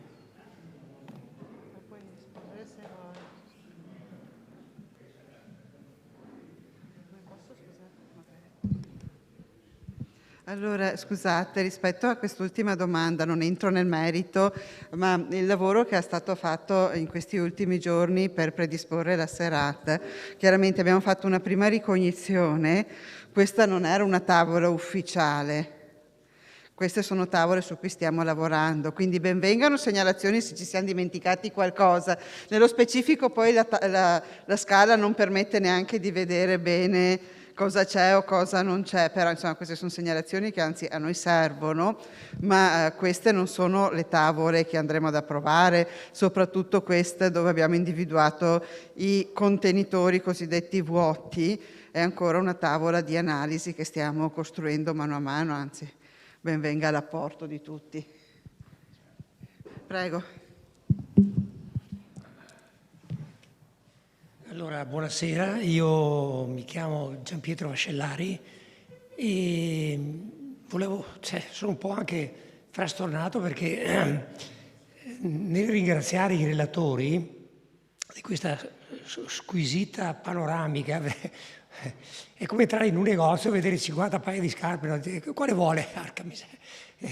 Se fossero due dice faccio questa o quella, e voi avete presentato un quadro talmente bello, dettagliato e succolento che le domande sarebbero tante, insomma, ecco. Io però voglio restringermi a un punto che così lo percorro quotidianamente in bicicletta e ogni giorno io vedo lungo la strada che unisce Vittoria a Conegliano, quel bellissimo percorso collinare, quei saliscendi eccetera, decine, tutti i giorni, ma non vittoriesi, ma neanche coneglianesi, ma neanche bellunesi, stranieri. Arrivano qua con famiglie intere, 3, 4, 5, 6 biciclette con i bagagli. e percorrono questo percorso così con la bocca spalancata e mi salutano tutti quanti, io saluto anche loro, eccetera. Ma veramente ogni volta mi dico, ma è possibile che non sia possibile veicolare? Un tempo lo si faceva col fiume Meschio, no? Sceglieva il Meschio, fico per quello, ragazzi mettiamoci la ruota e produciamo, che ne so io, il maglio, che so. Ecco, la stessa cosa dovremmo fare. Ora il Meschio è un percorso turistico, insomma. Perché non incanaliamo lungo quel percorso e gli altri 1000 percorsi che ci sono a Vittorio, questo flusso continuo, costante, quotidiano, che io vedo da anni e che tutti dicono, ah sì, è bello, ma nessuno si preoccupa di utilizzarlo, tra virgolette naturalmente, nel senso buono, insomma, perché è un vero delitto, un flusso così intenso che poi potrebbe avere risvolti non solo per Vittorio Veneto, ma per tutto il percorso che abbiamo, penso, non so, i collegamenti, si parlava col treno, ecco, bicicletta treno, perché non collegarlo a Vittorio? Uno si sofferma e poi con le idee, ripeto, ce ne sono tantissime, non vorrei tediare, però su questo punto io vorrei fermare la mia attenzione e sapere se c'è qualcosa in pentola che bolle, insomma, ecco, per dare almeno un futuro ad un'opera che costerebbe poco, come la pista ciclabile Conegliano Vittorio Veneto. Allora, intanto la prima cosa che mi viene da dire è che siccome io non sono di Vittorio Veneto e molti di voi lo sanno, e molti di voi saranno anche stufi di sentirmelo dire, io mi sono innamorata di questo posto perché veramente non lo conoscevo prima, se non perché ci passavo in autostrada, e quando passavo in autostrada dicevo a mio marito, che invece è trevigiano, io non sono neanche trevigiana, però qua mi piacerebbe venire. Ci sono venuta per lavoro e adesso dico a mio marito, sai che mi piacerebbe trovare a casa Vittorio? E me guarda mai, perché lui lavora da tutt'altra parte. Detto questo, e quindi condivido assolutamente questo fatto di questi turisti che passano e guardano con degli occhi incantati un territorio che penso abbia pochi uguali in giro. Noi stiamo già lavorando su queste tematiche. Dopo il fatto è che il territorio è il più grande della provincia come comune di Treviso, enorme, con delle diversità, partiamo dalla pianura, arriviamo alla montagna, quindi i temi sono tantissimi. Però proprio sul tema di queste piste ciclabili, del fatto che una volta parlavo con una mia amica che va in giro per l'Europa in bicicletta, faccio, sai perché stiamo pensando di fare la pista ciclabile sul percorso Monaco-Venezia? Perché veneziana questa, io non so il veneziano, a Gesesa facciamo sempre, come c'è già, ma sì, veniamo tutti giù, vengo spessissimo, è conosciutissima, è molto conosciuta, forse più quelli che stanno fuori, mi sa, che da chi ci abita. Quindi sono dei temi che stiamo affrontando in parte a livello di patti, in parte invece già a livello più progettuale. Abbiamo partecipato a un bando per avere un finanziamento per una prima parte che riguarda la Val Lapisina. Stiamo sviluppando un progetto proprio di ciclabile che attraversa tutto il territorio comunale e da lì con l'intenzione di ricucire non solo nord-sud ma anche est-ovest. Poi le idee sono tantissime e noi stiamo anche inseguendo i fondi che mano a mano si rendono disponibili, perché non è vero che costa così poco fare una pista ciclabile, però insomma l'impegno c'è, l'attenzione c'è e c'è anche un'attenzione, direi, maggiore, nel senso che non solo il progetto in quanto infrastruttura, ma il progetto inserito in una rete di altre realtà, quindi in quello che può essere un contesto turistico. Siamo stati avvicinati da poco dall'Università di Padova per uno studio su questo tema, quindi sul turismo legato alla nostra città, legato alle zone produttive della nostra città e legato alla viabilità ciclabile. E mi pare che insomma di carne al fuoco su questo tema ce ne sia molta. Fa poi piacere che sia condiviso. Sì, abbiamo avuto un'unica sfortuna che il comune è messo nord-sud, no? Se fosse stato di traverso magari la pista ciclabile che ci attraversava l'avremmo già fatta. Forse tutti si sono spaventati della lunghezza e quindi dell'impegno perché la statale che scende ha una pendenza di circa 6%, che sarebbe quella consigliata per le ciclabili, mentre una ciclabile che la evitasse ha dei problemi anche di dislivelli importanti nella parte alta. Un progetto di massima l'abbiamo già steso, e tanto per dirti, Giampiero, sono 25 chilometri, di cui 5 possiamo anche considerare di averli, ma sono quasi una ventina di chilometri che ci impegnano soltanto per l'asse nord-sud. Tieni conto che noi come amministrazione ci siamo mossi anche con Alpago, che con la sua ciclabile è arrivato alle gallerie. Adesso il grosso problema di passare alle gallerie, quindi sono grosse spese per l'ultimo tratto, proprio per connetterci con loro e pesare di più nel momento che andremo in cerca del denaro per finanziarla. Dopodiché, scendendo, questa stessa pista si connetterebbe con le ciclabili previste sulla vallata per andare verso ovest, e abbiamo appena discusso con alcuni sindaci per connettere un'importante pista ciclabile friulana con San Giacomo. Dopodiché devi considerare anche che nel materiale turistico che i cicloturisti del nord usano, arrivano già a San Giacomo e girano per Caldelivera per raggiungere Carpesica e scendere verso il mare.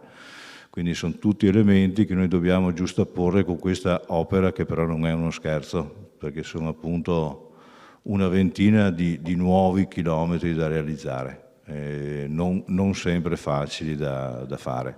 Quindi sarà un impegno importante, ma siamo già a livello progettuale.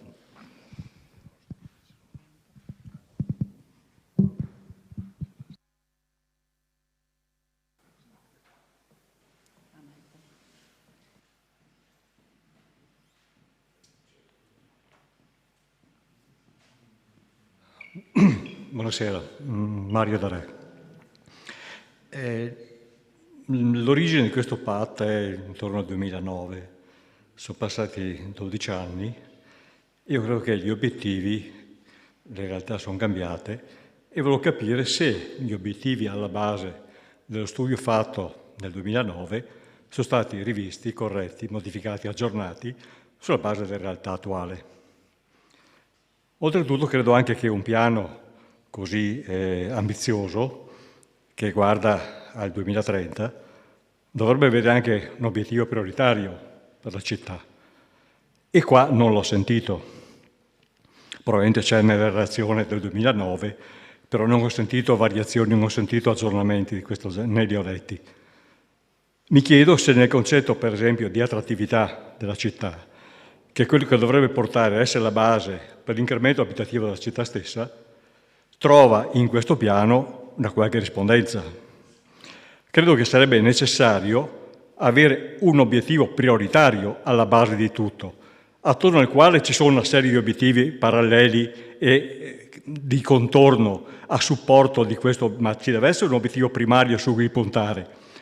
Allora io credo che se l'obiettivo primario è la qualità della città, per renderla più attrattiva e quindi incrementare possibilmente il numero dei residenti, su questo bisogna puntare, e l'attrattività della città si attua attraverso non una serie di interventi, di grandi interventi operativi o di grandi asfaltature, ma attraverso piccoli interventi di piccola manutenzione ordinaria della qualità del verde, dello spazio pubblico, di tutti gli spazi e della gestione di questi spazi, che attualmente purtroppo non vediamo. Quindi io auspico che in questo nuovo PAT, prima che venga approvato, si dia un obiettivo prioritario a questo piano, a questo progetto, e su questo obiettivo prioritario si costruiscano le linee di lavoro e i piani attuativi. Grazie.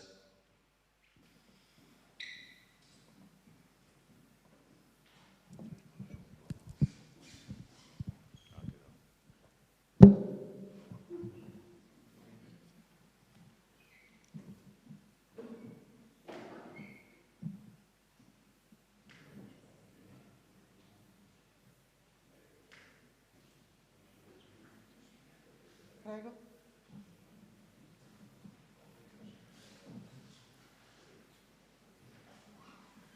Io dopo sento malissimo. Io sento malissimo. Purtroppo.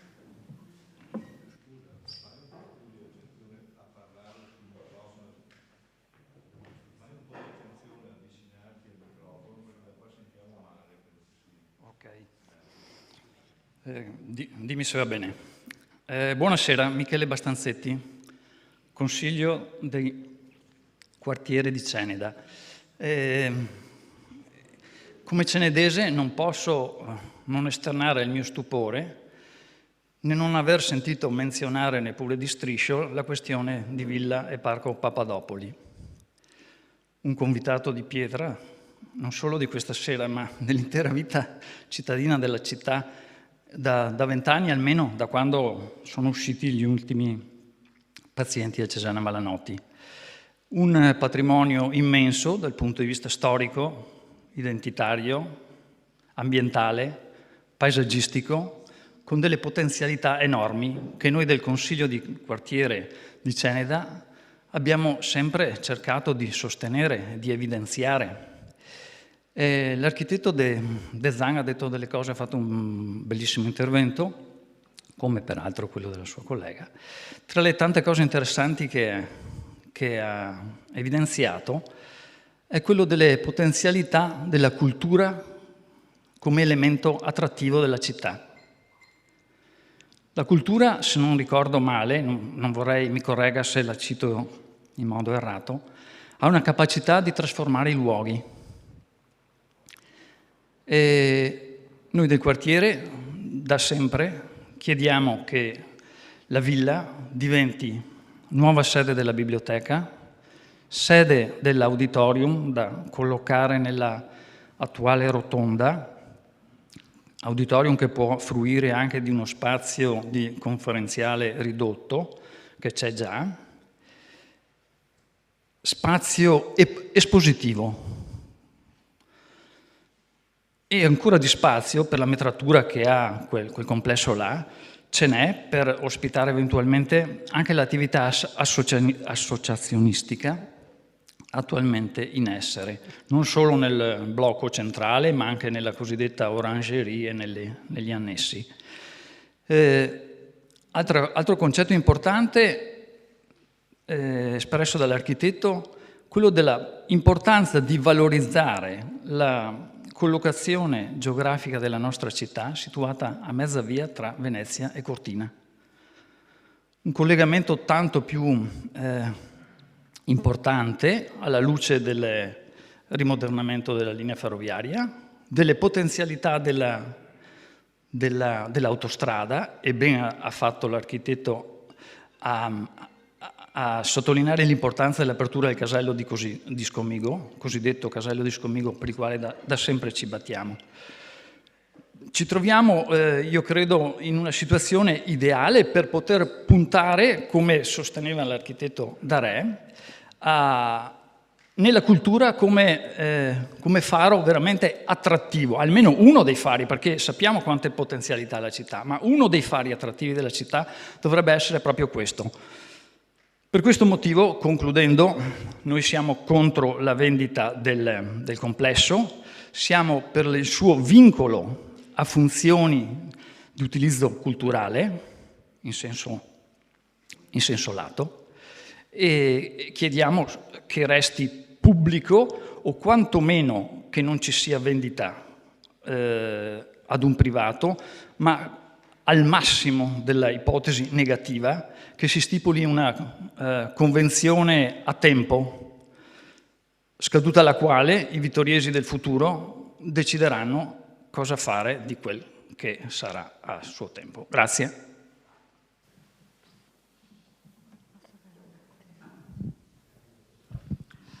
In realtà la villa è tra quegli elementi che sono stati indicati, quelli che ho detto che sono un po' delle scatole vuote, nel senso che sono con dei contenuti e degli utilizzi da reinventare. Ovviamente quelli mappati finora sono oltre 30, non li abbiamo elencati tutti, ma Villa Papadopoli rientra dentro, quindi non è che ce la siamo dimenticata.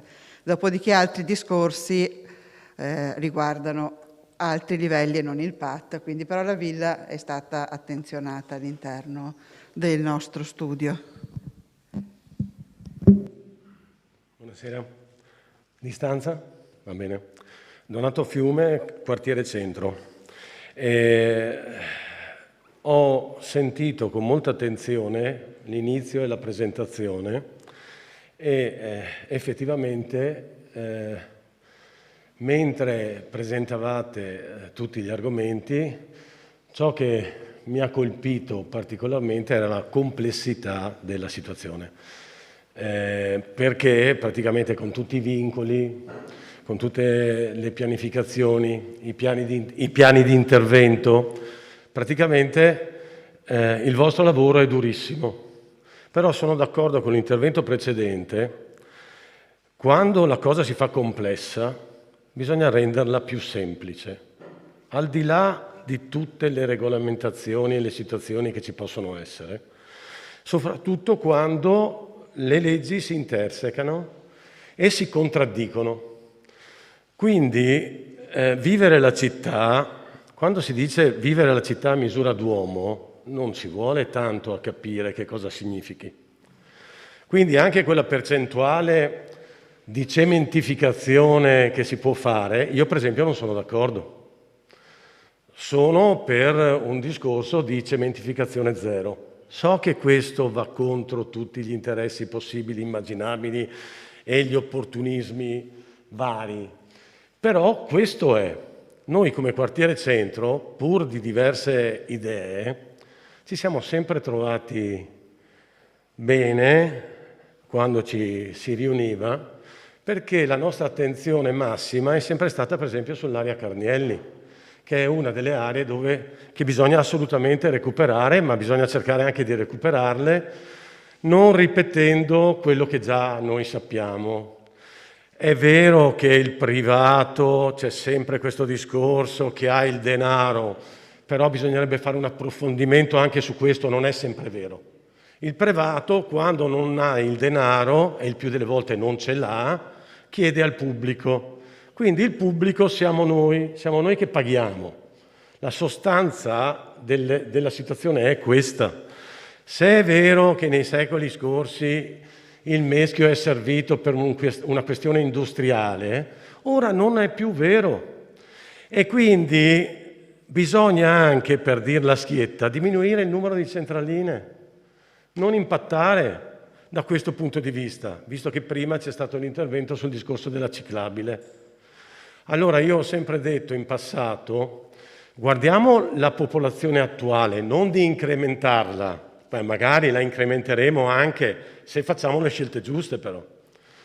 Allora, Vittorio Veneto ha la popolazione studentesca, io sono un ex insegnante, ha la popolazione studentesca, quindi la priorità è quella di far vivere bene la città, visto che la scuola è importante, formativa, educativa, far vivere la città a questi giovani, perché chiaramente una cosa impattante è quella di rendere più giovane la città. Ma per rendere più giovane la città bisogna fare anche gli interventi giusti. Aree all'aperto, possibilità di aree di incontro, ristrutturare quello che già c'è. Puntini, puntini, puntini, può bastare, credo.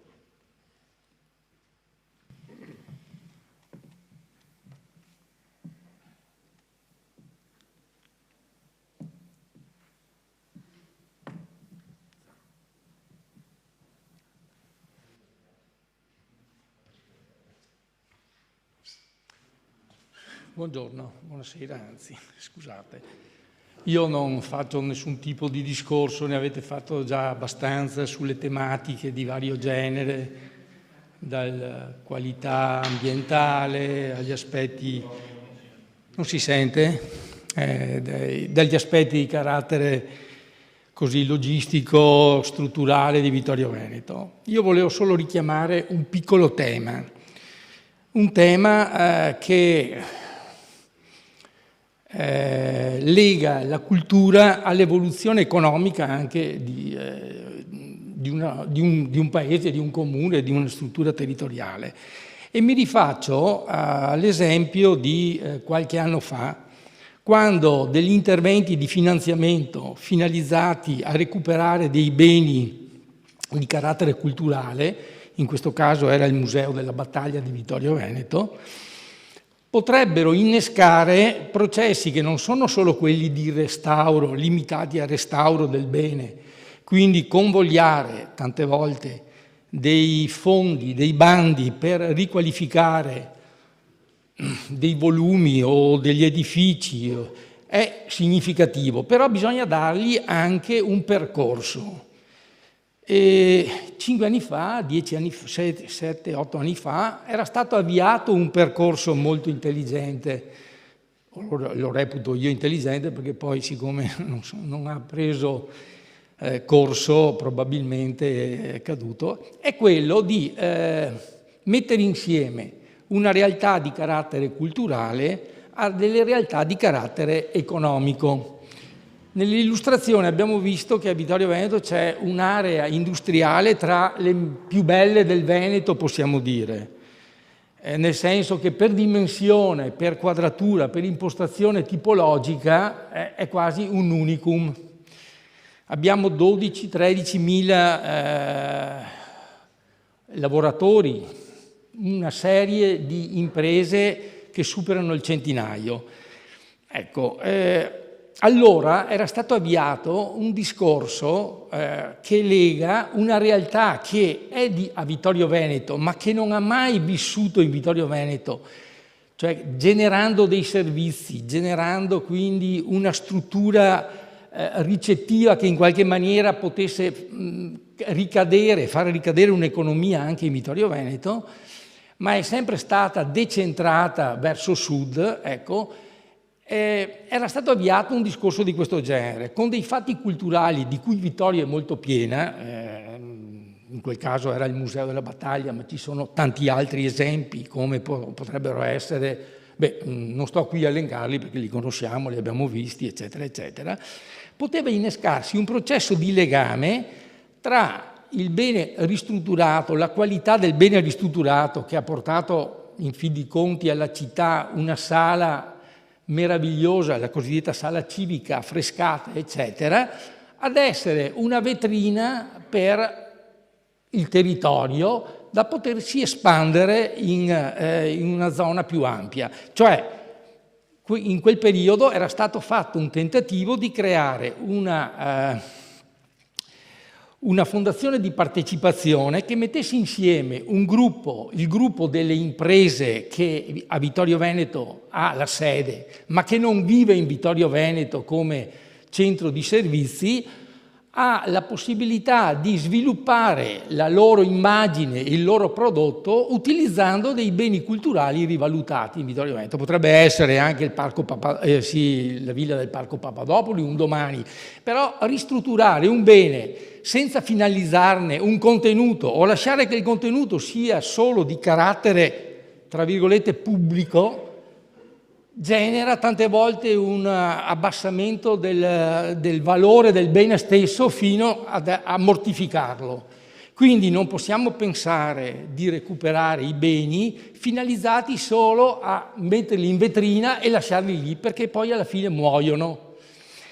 Allora la Fondazione di Partecipazione, che aveva già raccolto l'adesione di una quindicina di imprese e avrebbe senz'altro allargato, aveva posto come condizione, e è la condizione della Fondazione di Partecipazione, di creare una struttura misto pubblico e privato, cioè pubblico dove il comune come ente metteva a disposizione un bene di grande qualità, e il privato che cercava di sfruttare il bene per poter creare una vetrina dei suoi prodotti.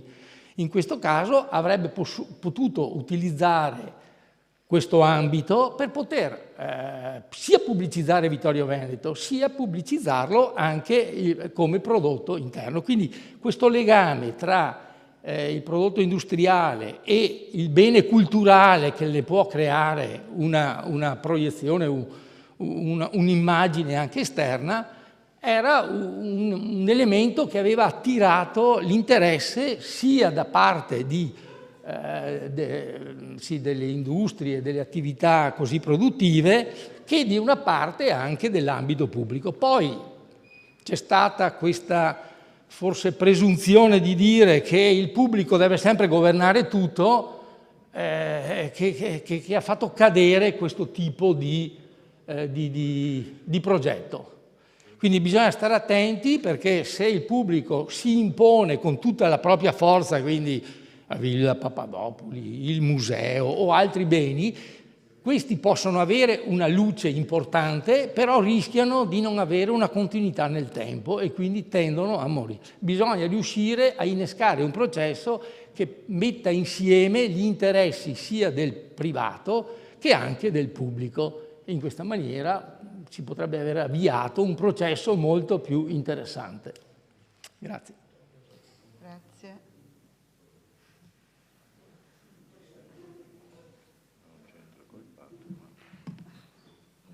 Antonella Caldarte. Mi collego a quanto ha detto ora l'architetto Zanon per così condividere un pensiero che mi è venuto ascoltandovi questa sera. Noi come Comune stiamo partecipando a un paio di progetti europei, uno Stimulart, di cui porto la mascherina tra l'altro, e ci permette di confrontarci con città della dimensione di Vittorio Veneto di varie parti d'Europa, con l'obiettivo di capire come la cultura, in senso lato, possa divenire un volano per la crescita di una città e anche come questa crescita possa divenire poi attrattiva per la ripopolazione delle città. Per esempio c'è una città nostro partner nel nord Europa che negli ultimi anni, grazie ad alcuni interventi, tra cui uno molto simile a quello appena citato, cioè di questa valorizzazione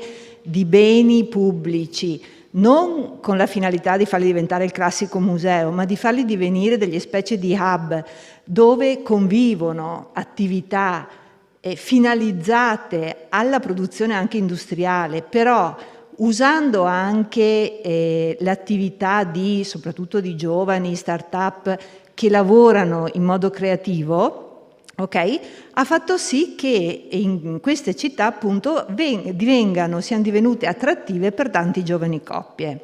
Allora, siccome prima è stato citato da lei giustamente il problema della necessità di ripopolare, e tutti dicono questa sera che bella, Vittorio è bella perché i giovani non restano. I giovani non restano perché noi non siamo in grado di offrire la possibilità di lavorare qui.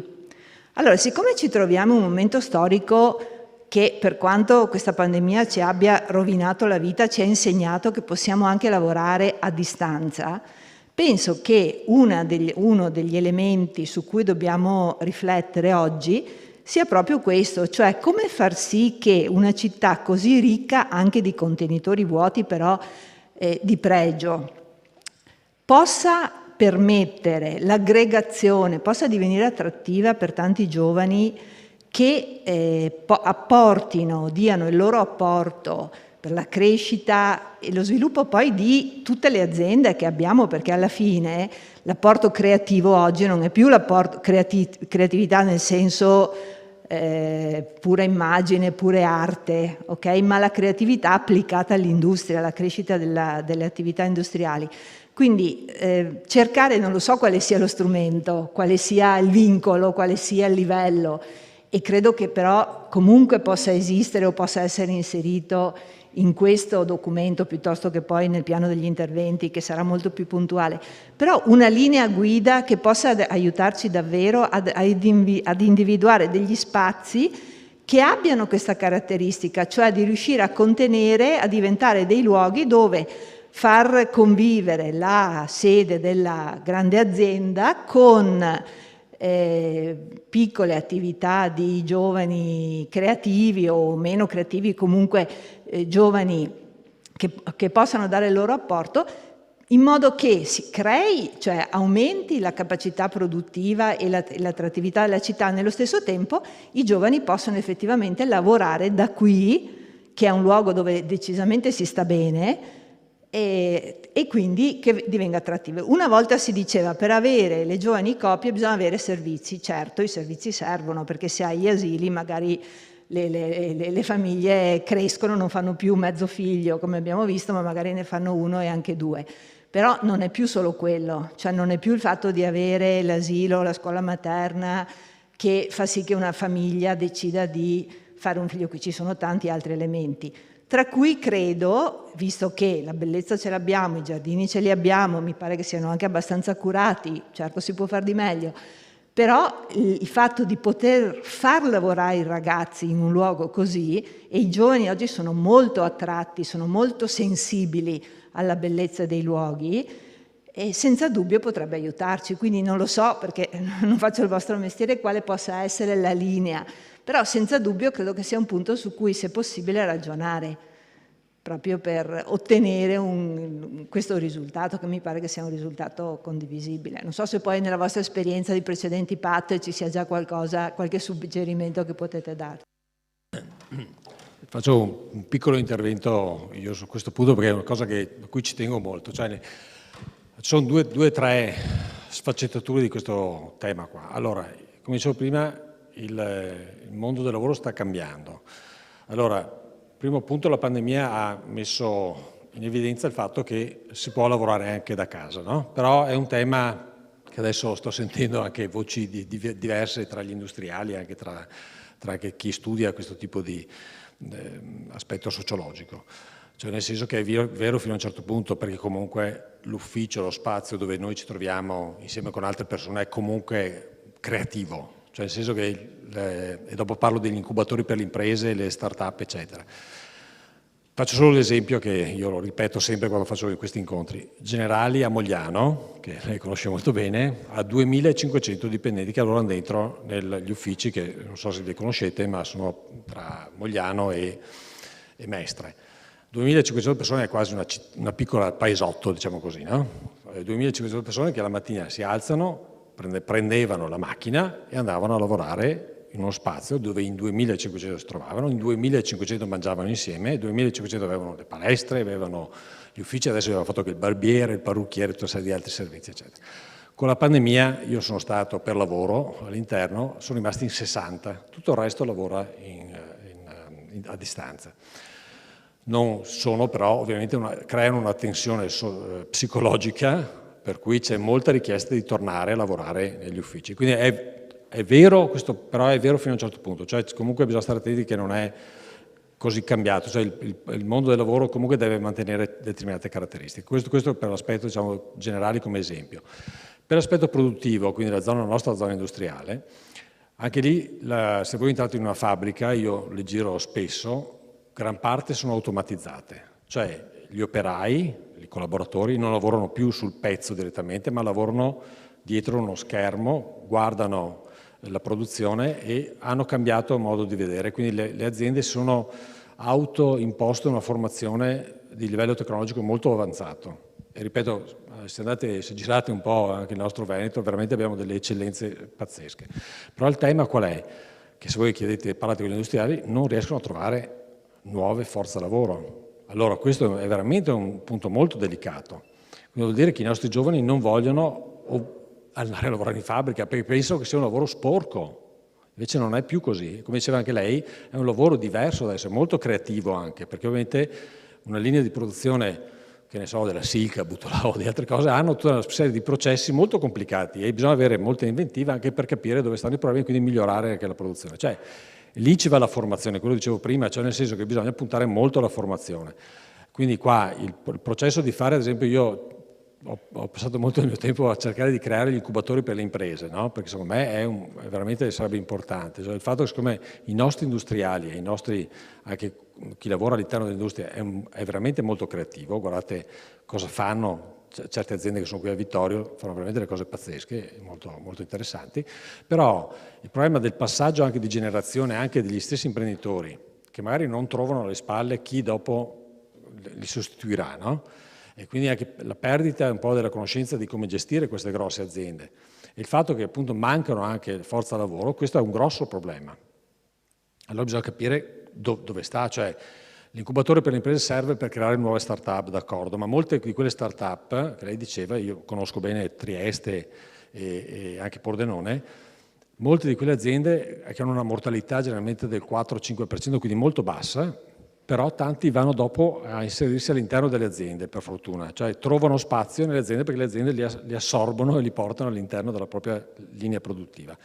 Quindi è una commistione di formazione, di capire dove sta andando il mondo del lavoro, e secondo me su questo veramente bisogna fare un ragionamento. Le scuole professionali probabilmente devono rinnovarsi, cioè che lì purtroppo abbiamo probabilmente delle scuole professionali che non sono adeguate a preparare i nostri ragazzi per queste nuove esigenze.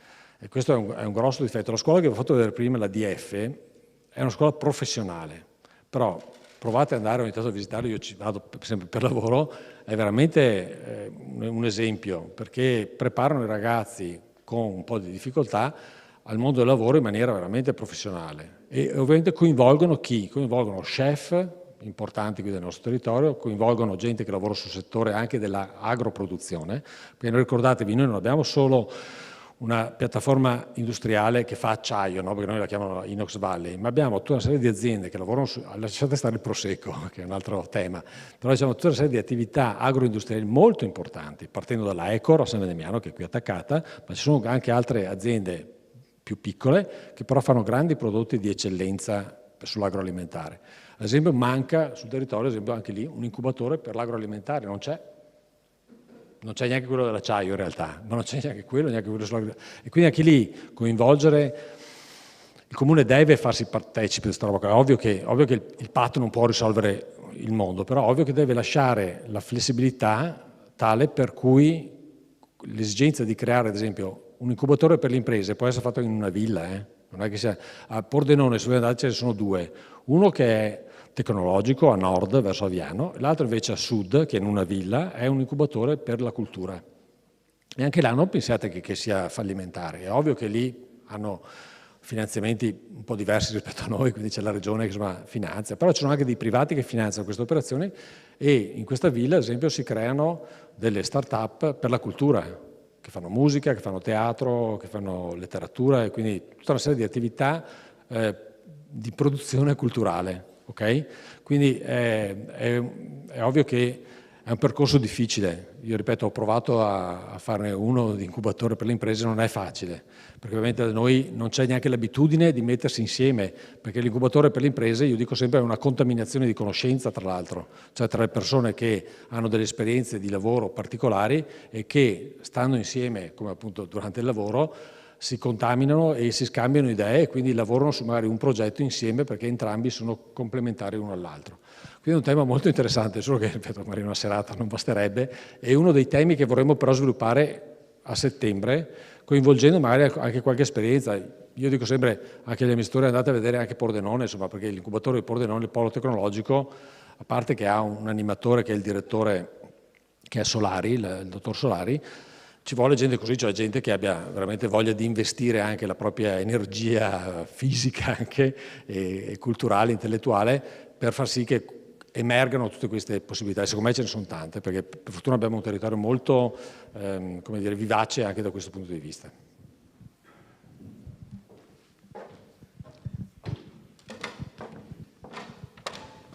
Buonasera, Federica Girardello.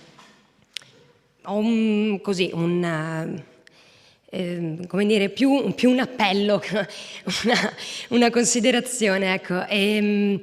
Io parlo quello che è il mio ambito, che è in questo caso la cultura. Mi occupo di teatro, sono nata a Vittorio Veneto e vivo a Vittorio Veneto. E sì, mi considero ancora giovane, ho 27 anni, quindi dai, sono ancora nella fascia dei giovani. Quello che mi domando è questo. Ci sono tutte queste strutture che io fin da piccolo ho sempre visto appunto abbandonate e lasciate in qualche modo lì, a loro stesse. Sarebbe bellissimo vederle finalmente rivivere in qualche modo. La mia domanda è questa, cioè la mia considerazione più che altro è questa, che non diventino semplicemente un restauro appunto che poi rimanga vuoto. In che senso? Mi piacerebbe capire come poi effettivamente possono essere riempite queste strutture per fare in modo che portino qualcosa di più, non soltanto da un punto di vista estetico alla città, che comunque conta, perché comunque conta, ma anche da un punto di vista appunto di valorizzazione.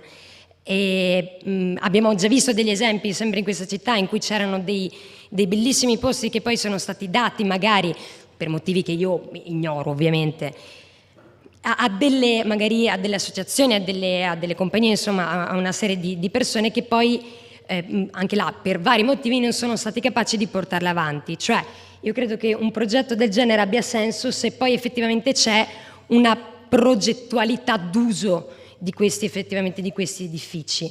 Quindi il mio è più quasi un appello poi al comune e a chi ci lavora di indirizzare queste enormi strutture, queste possibilità a chi effettivamente lavora nella città, per la città, e che in qualche modo anche se lo merita. Ecco, usiamo questo termine di meritarselo, e che ovviamente continuiamo, questa cosa sì, io batto ogni volta su questa cosa qua, di non continuare a dividere l'idea di economia e di cultura. Cioè, sì, certo, c'è l'area industriale ed è importantissima, ma io vivo con la cultura, guadagno con la cultura insomma, portiamo giro di economia comunque alla città.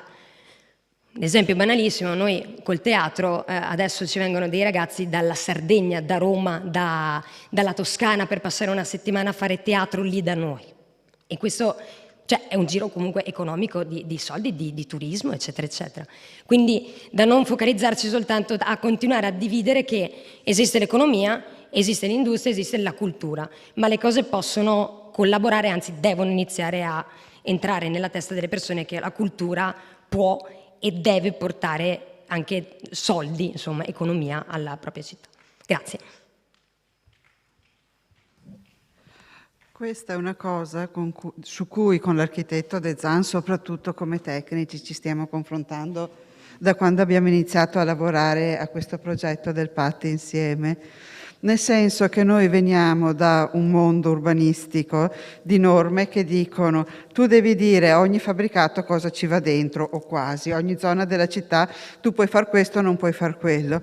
Cosa che è superata, andava bene probabilmente nel 68 quando hanno fatto il DM, oggi è sicuramente superata, e mi pare che gli ultimi 3 interventi in particolare lo dicano chiaramente. Cioè noi questi fabbricati vuoti che abbiamo dobbiamo... Allora parlo per quello che è il lavoro che dobbiamo fare noi, e poi le considerazioni ognuno fa le proprie, ma noi dobbiamo fare in modo di creare una struttura, quindi uno strumento urbanistico, che non sia rigido, che non dica qua siccome sei in zona XYZ puoi fare solo questo. Ci piacerebbe, e questa è un po' la scommessa, perché abbiamo una normativa che va esattamente nel senso opposto, ma ci piacerebbe dire questo fabbricato, proprio perché è in zona XYZ, ci fai quello che vuoi, basta che tu non ci metta dentro l'industria inquinante perché siamo lungo il Meschio e non è opportuno, lì non riusciamo, mentre magari in zona industriale posso avere tutte le strutture idonee, qua non ce le ho. Non ci metti dentro l'industria rumorosa, perché è bellissimo il ferro battuto, ma il fabbro sotto le finestre di uno che vorrebbe dormire magari non è opportuno, ecco, passate la battuta. Quindi questa è la scommessa con cui stiamo lavorando, proprio di cercare di inventarci un qualche cosa che permetta una grande, ma lo diceva prima l'architetto, una grande elasticità, perché altrimenti se noi seguiamo quella che è la normativa classica arriviamo a dire benissimo, lì dentro ci puoi fare solo il commerciale, ci puoi fare solo il direzionale, che sono definizioni che oggi perdono anche un po' di significato. Lo stiamo imparando, il problema è, come dicevo proprio all'inizio, che noi usiamo strumenti che sono dei pachidermi preistorici rispetto a quella che è la vivacità della società, e quindi noi ci proviamo a portare avanti questa scommessa. Vedremo i risultati, però quello che è stato detto è assolutamente in linea con quello che è il lavoro che stiamo cercando di mettere insieme. Prego. Ah, volevi, scusa. No, sì, un intervento velocissimo. Allora, quello che dicevo prima, cioè le contaminazioni degli usi degli spazi. Cioè, il problema è che molte volte appunto questa rigidità normativa ce lo impedisce, però tenga conto che la Regione Veneto stranamente ha avuto un'idea strana che è il riuso anche temporaneo di alcuni spazi, proprio per questi aspetti, cioè ci sono esperienze europee e anche italiane, comunque dove appunto attività culturali si appropriano degli spazi, ovviamente non le dico, dopo c'è tutta una serie di altri problemi che adesso lasciamo da parte, eccetera, che voi conoscete comunque, perché comunque la sicurezza ovviamente è una delle cose più importanti, no? Quindi per gli spettatori e anche per voi che fate teatro. Però è ovvio che in alcune esperienze italiane e anche straniere sono stati il volano per il recupero dei fabbricati. Non è che sia sminuente la cultura rispetto all'attività economica. Quello che dicevo prima, l'intervento di prima, è che è comunque un problema che la parte produttiva. Però la parte culturale, secondo me, è veramente in questo periodo poi è molto importante. Bisogna valorizzarla proprio perché comunque anche voi siete una scuola, siete un'accademia, fate spettacoli, fate cultura e quindi avete tutta una serie che voi di usi diversi degli spazi, no? Perché insegnate, ma dopo fate anche rappresentazioni. Quindi trovare, ovviamente, dare la possibilità a un'esperienza come la vostra di trovare uno spazio dedicato, questo è ovvio, sì, che penso che sia normale, cioè, come anche uno spazio per fare altre rappresentazioni espositive, voglio dire, sono spazi così grandi e così importanti che secondo me dovremmo mantenere anche senza, come diceva lei, imbellettare queste aree, ma in alcuni casi anche lasciarle così come sono, perché la memoria che dicevo prima storica di chi ci ha lavorato dentro è perché io sono entrato quando lavoravo a Conegliano nell'area Zanussi, che adesso purtroppo è stata demolita. Io ho tentato in tutti i modi di bloccare alcune demolizioni, in parte ci sono riuscito, però dentro, io sono entrato prima delle demolizioni, c'erano le vecchie macchine di produzione. Dal punto di vista teatrale sarebbe stata una cosa spettacolare, perché ovviamente sono macchine che comunque ripercorrono la memoria anche di una città che lì dentro ha creato economia e ha creato storia di una città, perché Conegliano, bene o male, Zoppas è stato diciamo un volano importante per la crescita della città. E quindi secondo me non è sminuente questo, anzi assolutamente, io l'ho citato per ultimo come cultura, però effettivamente Vittorio Veneto ha questa peculiarità e questa caratteristica, deve essere valorizzata. Gli strumenti urbanistici ci sono, anche quelli edilizi, dopo non è facile. Comunque Parma, ad esempio, che è un esempio che se voi andate a vedere, hanno recuperato un fabbricato in centro a Parma abbandonato. Anche lì hanno fatto spettacoli teatrali, hanno cominciato a fare piccoli negozi di vendita dell'usato, un piccolo bar, eccetera. Alla fine l'edificio è stato completamente recuperato e è diventato uno dei centri culturali della città. Quindi secondo me ci sono esempi anche virtuosi e da copiare.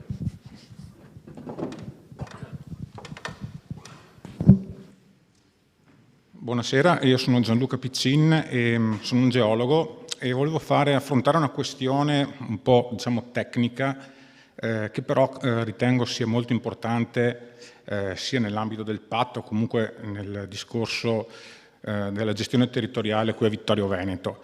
Vorrei affrontare il problema della questione sismica, che mi sembra sia stato, sì, la questione geologica è stata così presa di striscio, è una di quelle tavole di base, che devono essere fatte nel PAT, però qui a Vittorio abbiamo un problema ulteriore, che è appunto quello sismico, perché siamo un territorio un po' particolare. Siamo una zona sismica, è recentemente cambiata anche la normativa, dove possono avvenire terremoti anche importanti.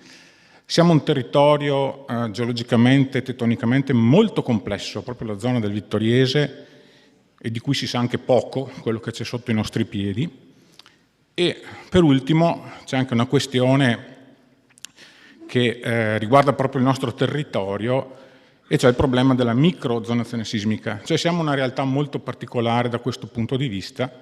Lo posso dire anche perché in passato sono stati fatti, anche in un passato relativamente recente, proprio degli studi da questo punto di vista, da cui si vede come il territorio vittoriese sia molto parcellizzato sotto questo aspetto. Quindi ci sono addirittura aree dove, ricordo, l'amplificazione sismica stimata era doppia rispetto a quella prevista dalla norma. Ecco, quindi siamo qualcosa di molto complesso. Allora io mi domando come il PAT affronta questa cosa, anche perché poi da geologo so che benissimo che il diavolo spesso si nasconde nei dettagli in questi problemi. Quindi lo dico anche perché sono un po' preoccupato, ho sentito prima che questo deve essere approvato per questioni, diciamo, di norme, eccetera, in 11 mesi. E in 11 mesi mi sembra un po' complicato da fare uno studio così dettagliato, perché poi, attenzione, il problema sismico influisce anche su tutto quello che abbiamo sentito, perché il progettare, il costruire, il riqualificare, eccetera, però attenzione, abbiamo anche questo problema di fronte. Grazie.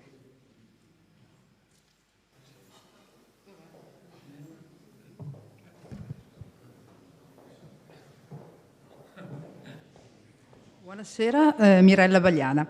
Allora, intanto complimenti all'architetto e sono felice che gli architetti abbiano in mano il nostro territorio, nel senso che secondo me quando si stila un piano regolatore, ex piano regolatore, i PAT, siete sempre molto più avanti della realtà attuale, avete una visione interessante e che ci proietta in quello che sarà il nostro futuro, con temi che avete toccato importanti, che va dall'ambiente alla cultura, a queste cose qua. L'ambiente in particolar modo, visto le recenti catastrofi che si stanno verificando in giro per l'Europa e anche per gli altri continenti, quindi assolutamente importante affrontare anche sotto questo aspetto il futuro della nostra città.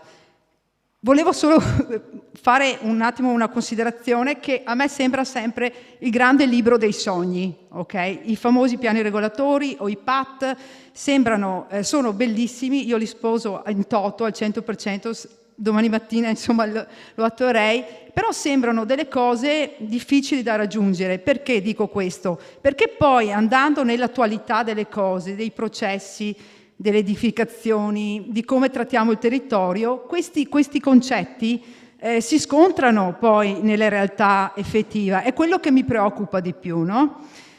Porto due esempi in particolar modo. Il primo, quello che ha detto lei, cioè il discorso togliamo le macchine dalle città, che è il discorso che sentiamo quotidianamente nei mass media e questo è l'obiettivo principale. Io invece sto vedendo che le macchine tendenzialmente ancora una volta vengono portate in città quando si fanno delle scelte. Quindi questo io dico, perché non attuare adesso, qui e ora, questi concetti fondamentali che lei ha espresso? Altro esempio mi viene da dire il discorso della salvaguardia dei fiumi, anche qua molto in contraddizione rispetto a alcune scelte che si stanno facendo attualmente. Quindi anche questo. E altra considerazione che volevo fare è quando ha parlato di contaminazione all'interno del recupero di grandi complessi, e qui mi trovo perfettamente d'accordo. Le volevo solo segnalare che purtroppo, ad esempio, la provincia sta investendo 9 milioni di euro sul comune di Vittorio Veneto e io avevo proposto perché non usare questi soldi per riqualificare un'area degradata, un contenitore vuoto, e non invece andare a costruire ancora nuove scuole a ridosso poi del plesso scolastico, del polo scolastico adiacente che esiste già, ma non tanto perché io non condivido un'urbanistica organica e, come si può dire, compatta, cioè servizi con servizi. Lei diceva bene che oggigiorno ci sono le nuove visuali, quindi quando ci sono delle possibilità di spesa così importanti, secondo me perché non andare a riqualificare con il privato? Mi viene in mente anche Italcementi, che è molto là vicina. Perché non investire questi soldi in queste zone degradate? E qui mi fermo con l'appello alle amministrazioni comunali di prendere fin da subito, qui ed ora, gli obiettivi che lei ha proposto. Grazie.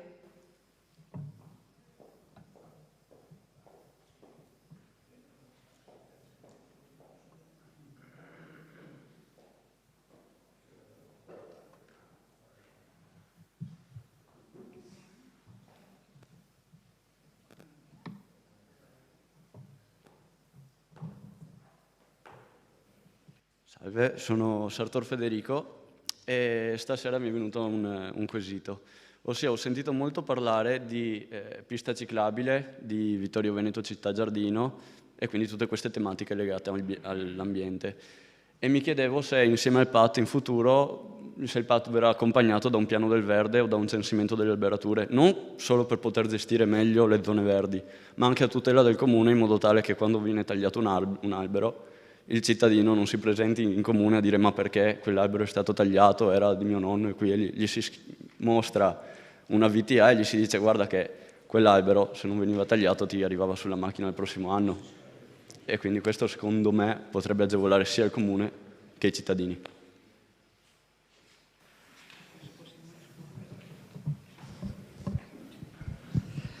Vabbè, allora il piano del verde chiaramente non rientra nel livello di progettazione di un PAT che è generale.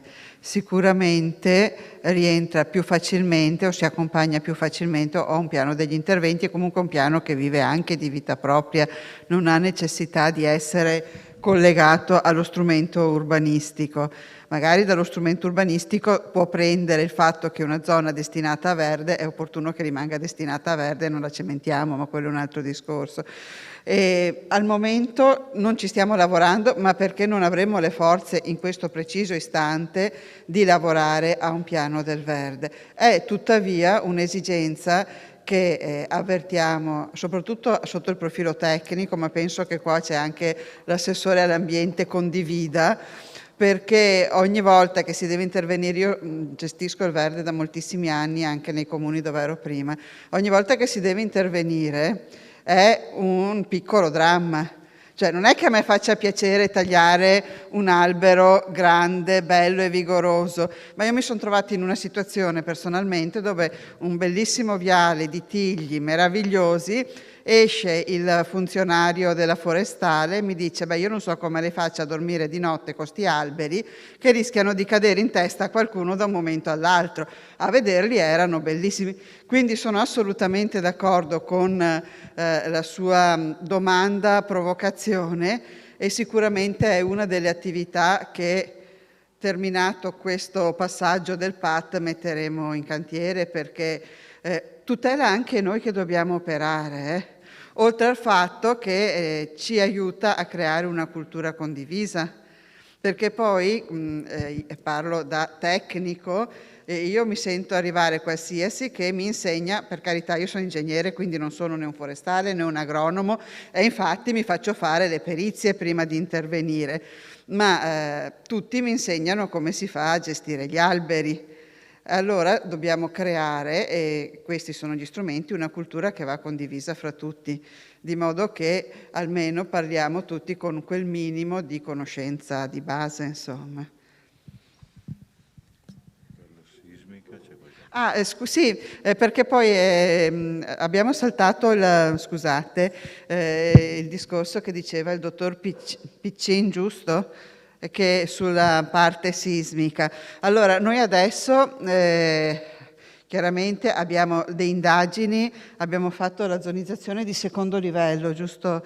Abbiamo già fatto, e su quello basiamo il nostro PAT in questo momento, proprio perché per i motivi che dicevo all'inizio abbiamo anche l'urgenza di andare avanti.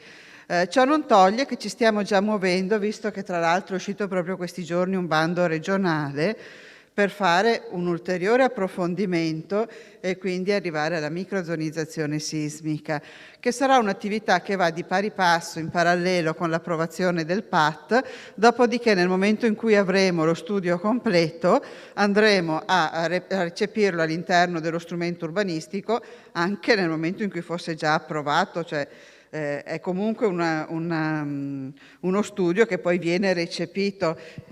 Non aspettiamo di avere quello per fare il PAT, perché altrimenti andiamo troppo oltre e ci ritroviamo fra un anno che siamo senza strumento urbanistico. Questo non possiamo proprio permetterlo alla città. Le due cose si stanno muovendo in parallelo.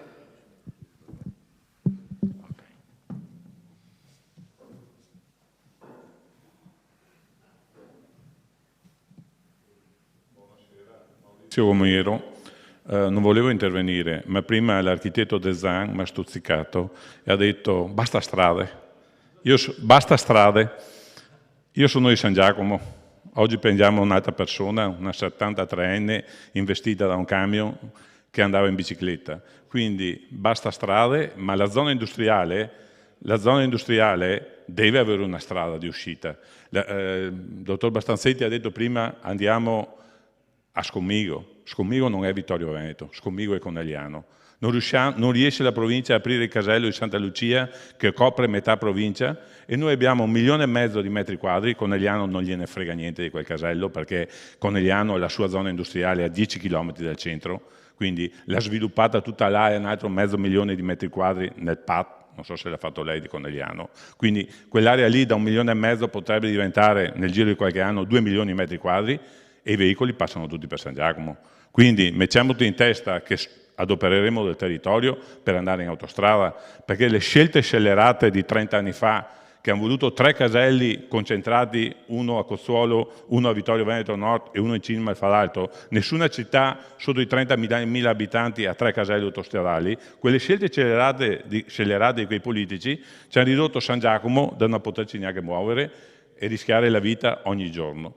Quindi la strada per andare in autostrada bisogna farla, o in un modo o in un altro, o col casello o non col casello, bisogna arrivare là. Perché è inutile che stiamo qua a discutere tanta filosofia quando nella parte sud della città rischiamo ogni giorno che ci mettiamo in strada, d'accordo? Perché lei si è costruito o ha seguito il Parco Fiore, prima ha fatto la strada e poi hanno costruito. Parco Fiore a Castello, prima la strada, la rotatoria enorme e tutto, e poi hanno costruito quel centro commerciale. Qui hanno costruito 1,5 milioni di metri quadri, lasciando l'Alemagna, che viene su da Conegliano, e lasciando la strettoia di San Giacomo, 6 metri, 5,5 metri di carreggiata. Quindi bisogna pensare che anche la città deve lasciare che la zona industriale si colleghi al casello sud. Grazie. Sì, beh, faccio un piccolo... Ovviamente io l'ho stuzzicato, io lo ristuzzico, cioè no, ho esagerato, però è dentro nelle scelte, questo è un grosso problema, no? Il fatto che io insomma conosco bene Conegliano, poi ci ho lavorato come dirigente, quindi conosco bene tutte le zone industriali. Il tema, dico, è che bisogna cercare di evitare quelle che non servono, cioè, ripeto, ad esempio la circolazione, quello che dicevo prima, la costa fino alla zona industriale, insomma, in questo momento qua non lo vedo così importante, vedo più importante il casello, secondo me. Anch'io sono fautore, anni fa abbiamo fatto un piccolo convegno, non so se lei c'era venuto, qui abbiamo coinvolto anche la regione per dire che lì serviva il casello autostradale, non serve a Cozzuolo probabilmente, non serviva, serviva spostarlo lì è mancanza di programmazione nostra, comunale, intercomunale, era Conegliano e Vittorio Veneto, e regionale, perché quella volta era stata la regione ad approvarlo così. No, perché era previsto, si ricorda, anche un interporto di secondo livello.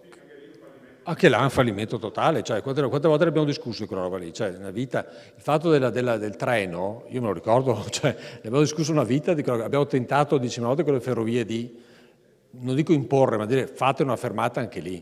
Allora, questa è mancanza di obiettivo. Sicuramente se resta così la situazione bisognerà comunque fare qualcosa. Sicuramente dobbiamo mettere in atto spazi dove risolvere il problema. È ovvio che dovremo cercare di fare il minor danno, perché quando, lei lo sa, perché vive lì, cioè quando noi mettiamo il segno di una strada, noi dobbiamo fare anche tutta una serie di analisi degli impatti, si chiama valutazione ambientale strategica, perché non riguarda solo l'ambiente, ma anche riguarda quello che può succedere alla parte di territorio, quindi di case, di abitazioni, di persone che abitano vicino alla nuova strada, no? Perché comunque una strada porta rumore, porta smog, porta tutta una serie di conseguenze. No? Dobbiamo fare la scelta più giusta. Secondo me la scelta più corretta è non convincere, ma quasi obbligare Autostrade a mettere a posto quella questione, cioè non c'è poco da fare. O se no comunque dobbiamo tenerci aperto nel PAT, che comunque dicevo è uno strumento strutturale ma comunque flessibile, dobbiamo mettere delle direttrici, quindi senza, come dire, segnare la strada perfettamente, ma dire che comunque dobbiamo trovare uno sbocco in qualche altro modo. Magari costerà di più, magari sarà molto più complicato. Io sto facendo il PAT di Belluno, ad esempio, no? Che ha tutta una serie di altri problemi, ma ogni tanto guardo le strade che hanno tracciato i bellunesi, noi, cioè gli amministratori, a me vengono i brividi, perché effettivamente anche lì a Belluno tenete conto che sono 36.000 auto che passano, che vengono attratte da Belluno, però c'è tutto il problema di Agordo. Se voi venite giù da Agordo dovete finire in centro a Belluno per passare Belluno, giusto? Ok? Però ecco, le tracce che stiamo lasciando su quel territorio con nuove strade, ogni tanto noi che comunque amiamo come il nostro paesaggio fa male, vuol dire, perché ovviamente dopo sappiamo che la strada comunque ha un impatto importante. Io dico solo, bisogna farlo con un po' di testa, bisogna capire anche, come dicevo prima, i cambiamenti in atto sulla zona industriale, per quello bisogna coinvolgere gli industriali. Cosa farete? Cioè per Mastillisa, per dire, purtroppo, cosa farà? Cosa farà la tegola canadese? Cosa faranno la Silca, eccetera? Saranno più camion oppure utilizzeranno degli hub, no, tipo l'interporto di Padova o altri interporto di Pordenone per portare le merci là? Allora bisogna capire anche qual è il tragitto che faranno i camion. Quindi cioè, ci sono tutta una serie di contaminazioni anche in questo caso, per cui dobbiamo dare gli strumenti a voi per scegliere dopo e lasciare la porta aperta comunque, perché un'alternativa, sono d'accordo anch'io che questa è una delle strade sì, che non abbiamo dimenticata.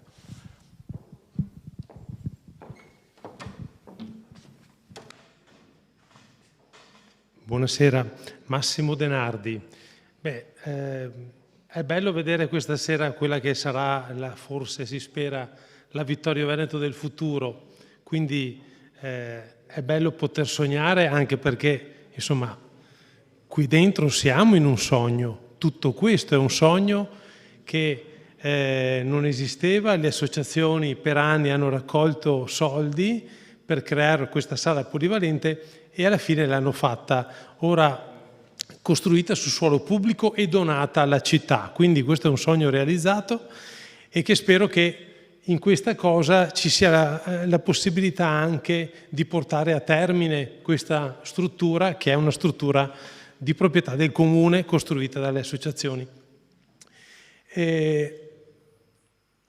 Spero che il consumo del suolo in questo PAT sia azzerato, nel senso che l'obiettivo principale è quello di utilizzare, lo ha detto ma voglio sottolinearlo, utilizzare le strutture esistenti senza ulteriore consumo di suolo, perché creare un posto dove i cittadini rimangono è creare un posto dove sia vivibile, quindi la tutela dell'ambiente in primis.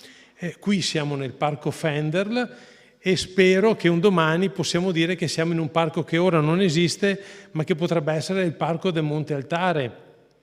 Creando posti così ci differenziamo dalle altre città caotiche, come anche, io lo dico, Conegliano è una città che ormai è vorticosa dal traffico che c'è, e anche valorizzare un altro aspetto ambientale molto importante, che è il Meschio.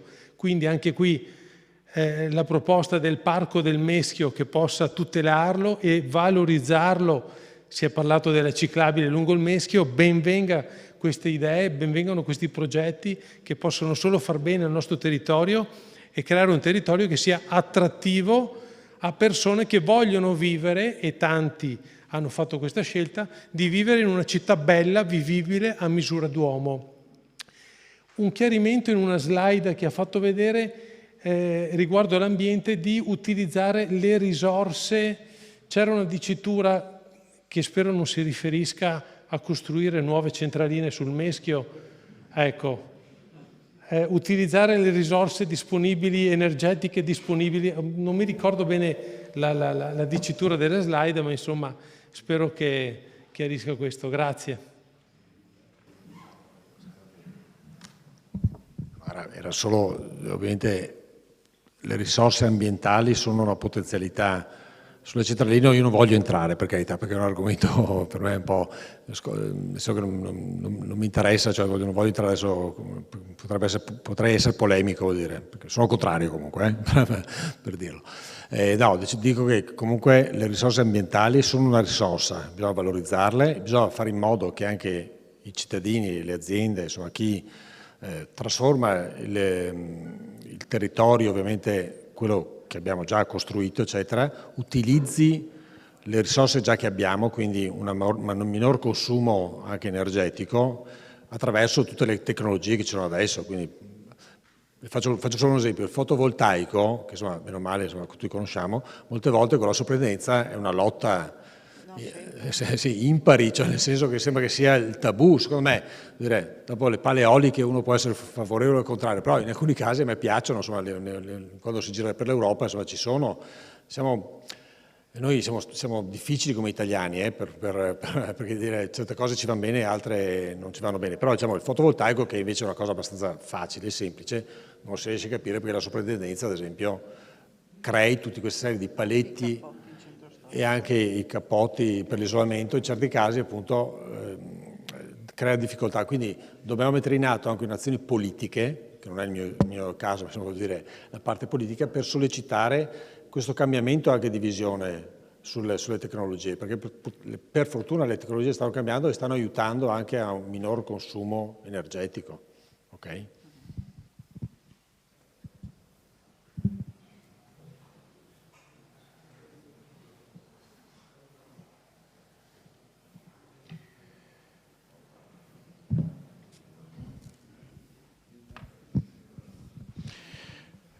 Se non ci sono altri interventi, magari la serata possiamo anche concluderla qua. Come sapete, come avete visto prima, ci saranno altri momenti dove trovarsi. I temi di riflessione sono tanti. Fondamentalmente questa sera abbiamo parlato di PAT, anche se poi dal PAT noi deriviamo tutte le nostre fantasie, già corriamo a provare a immaginare quello che potrebbe nascere in città, ma fondamentalmente il PAT è uno strumento che dà il via libera o no, o comunque modalità di eseguire le cose. E quindi noi tentiamo con questo PAT di permettere che le fantasie possano diventare realtà, cercando di facilitare e rendere possibili le cose, come anche di evitare che certi obbrobri possano nascere.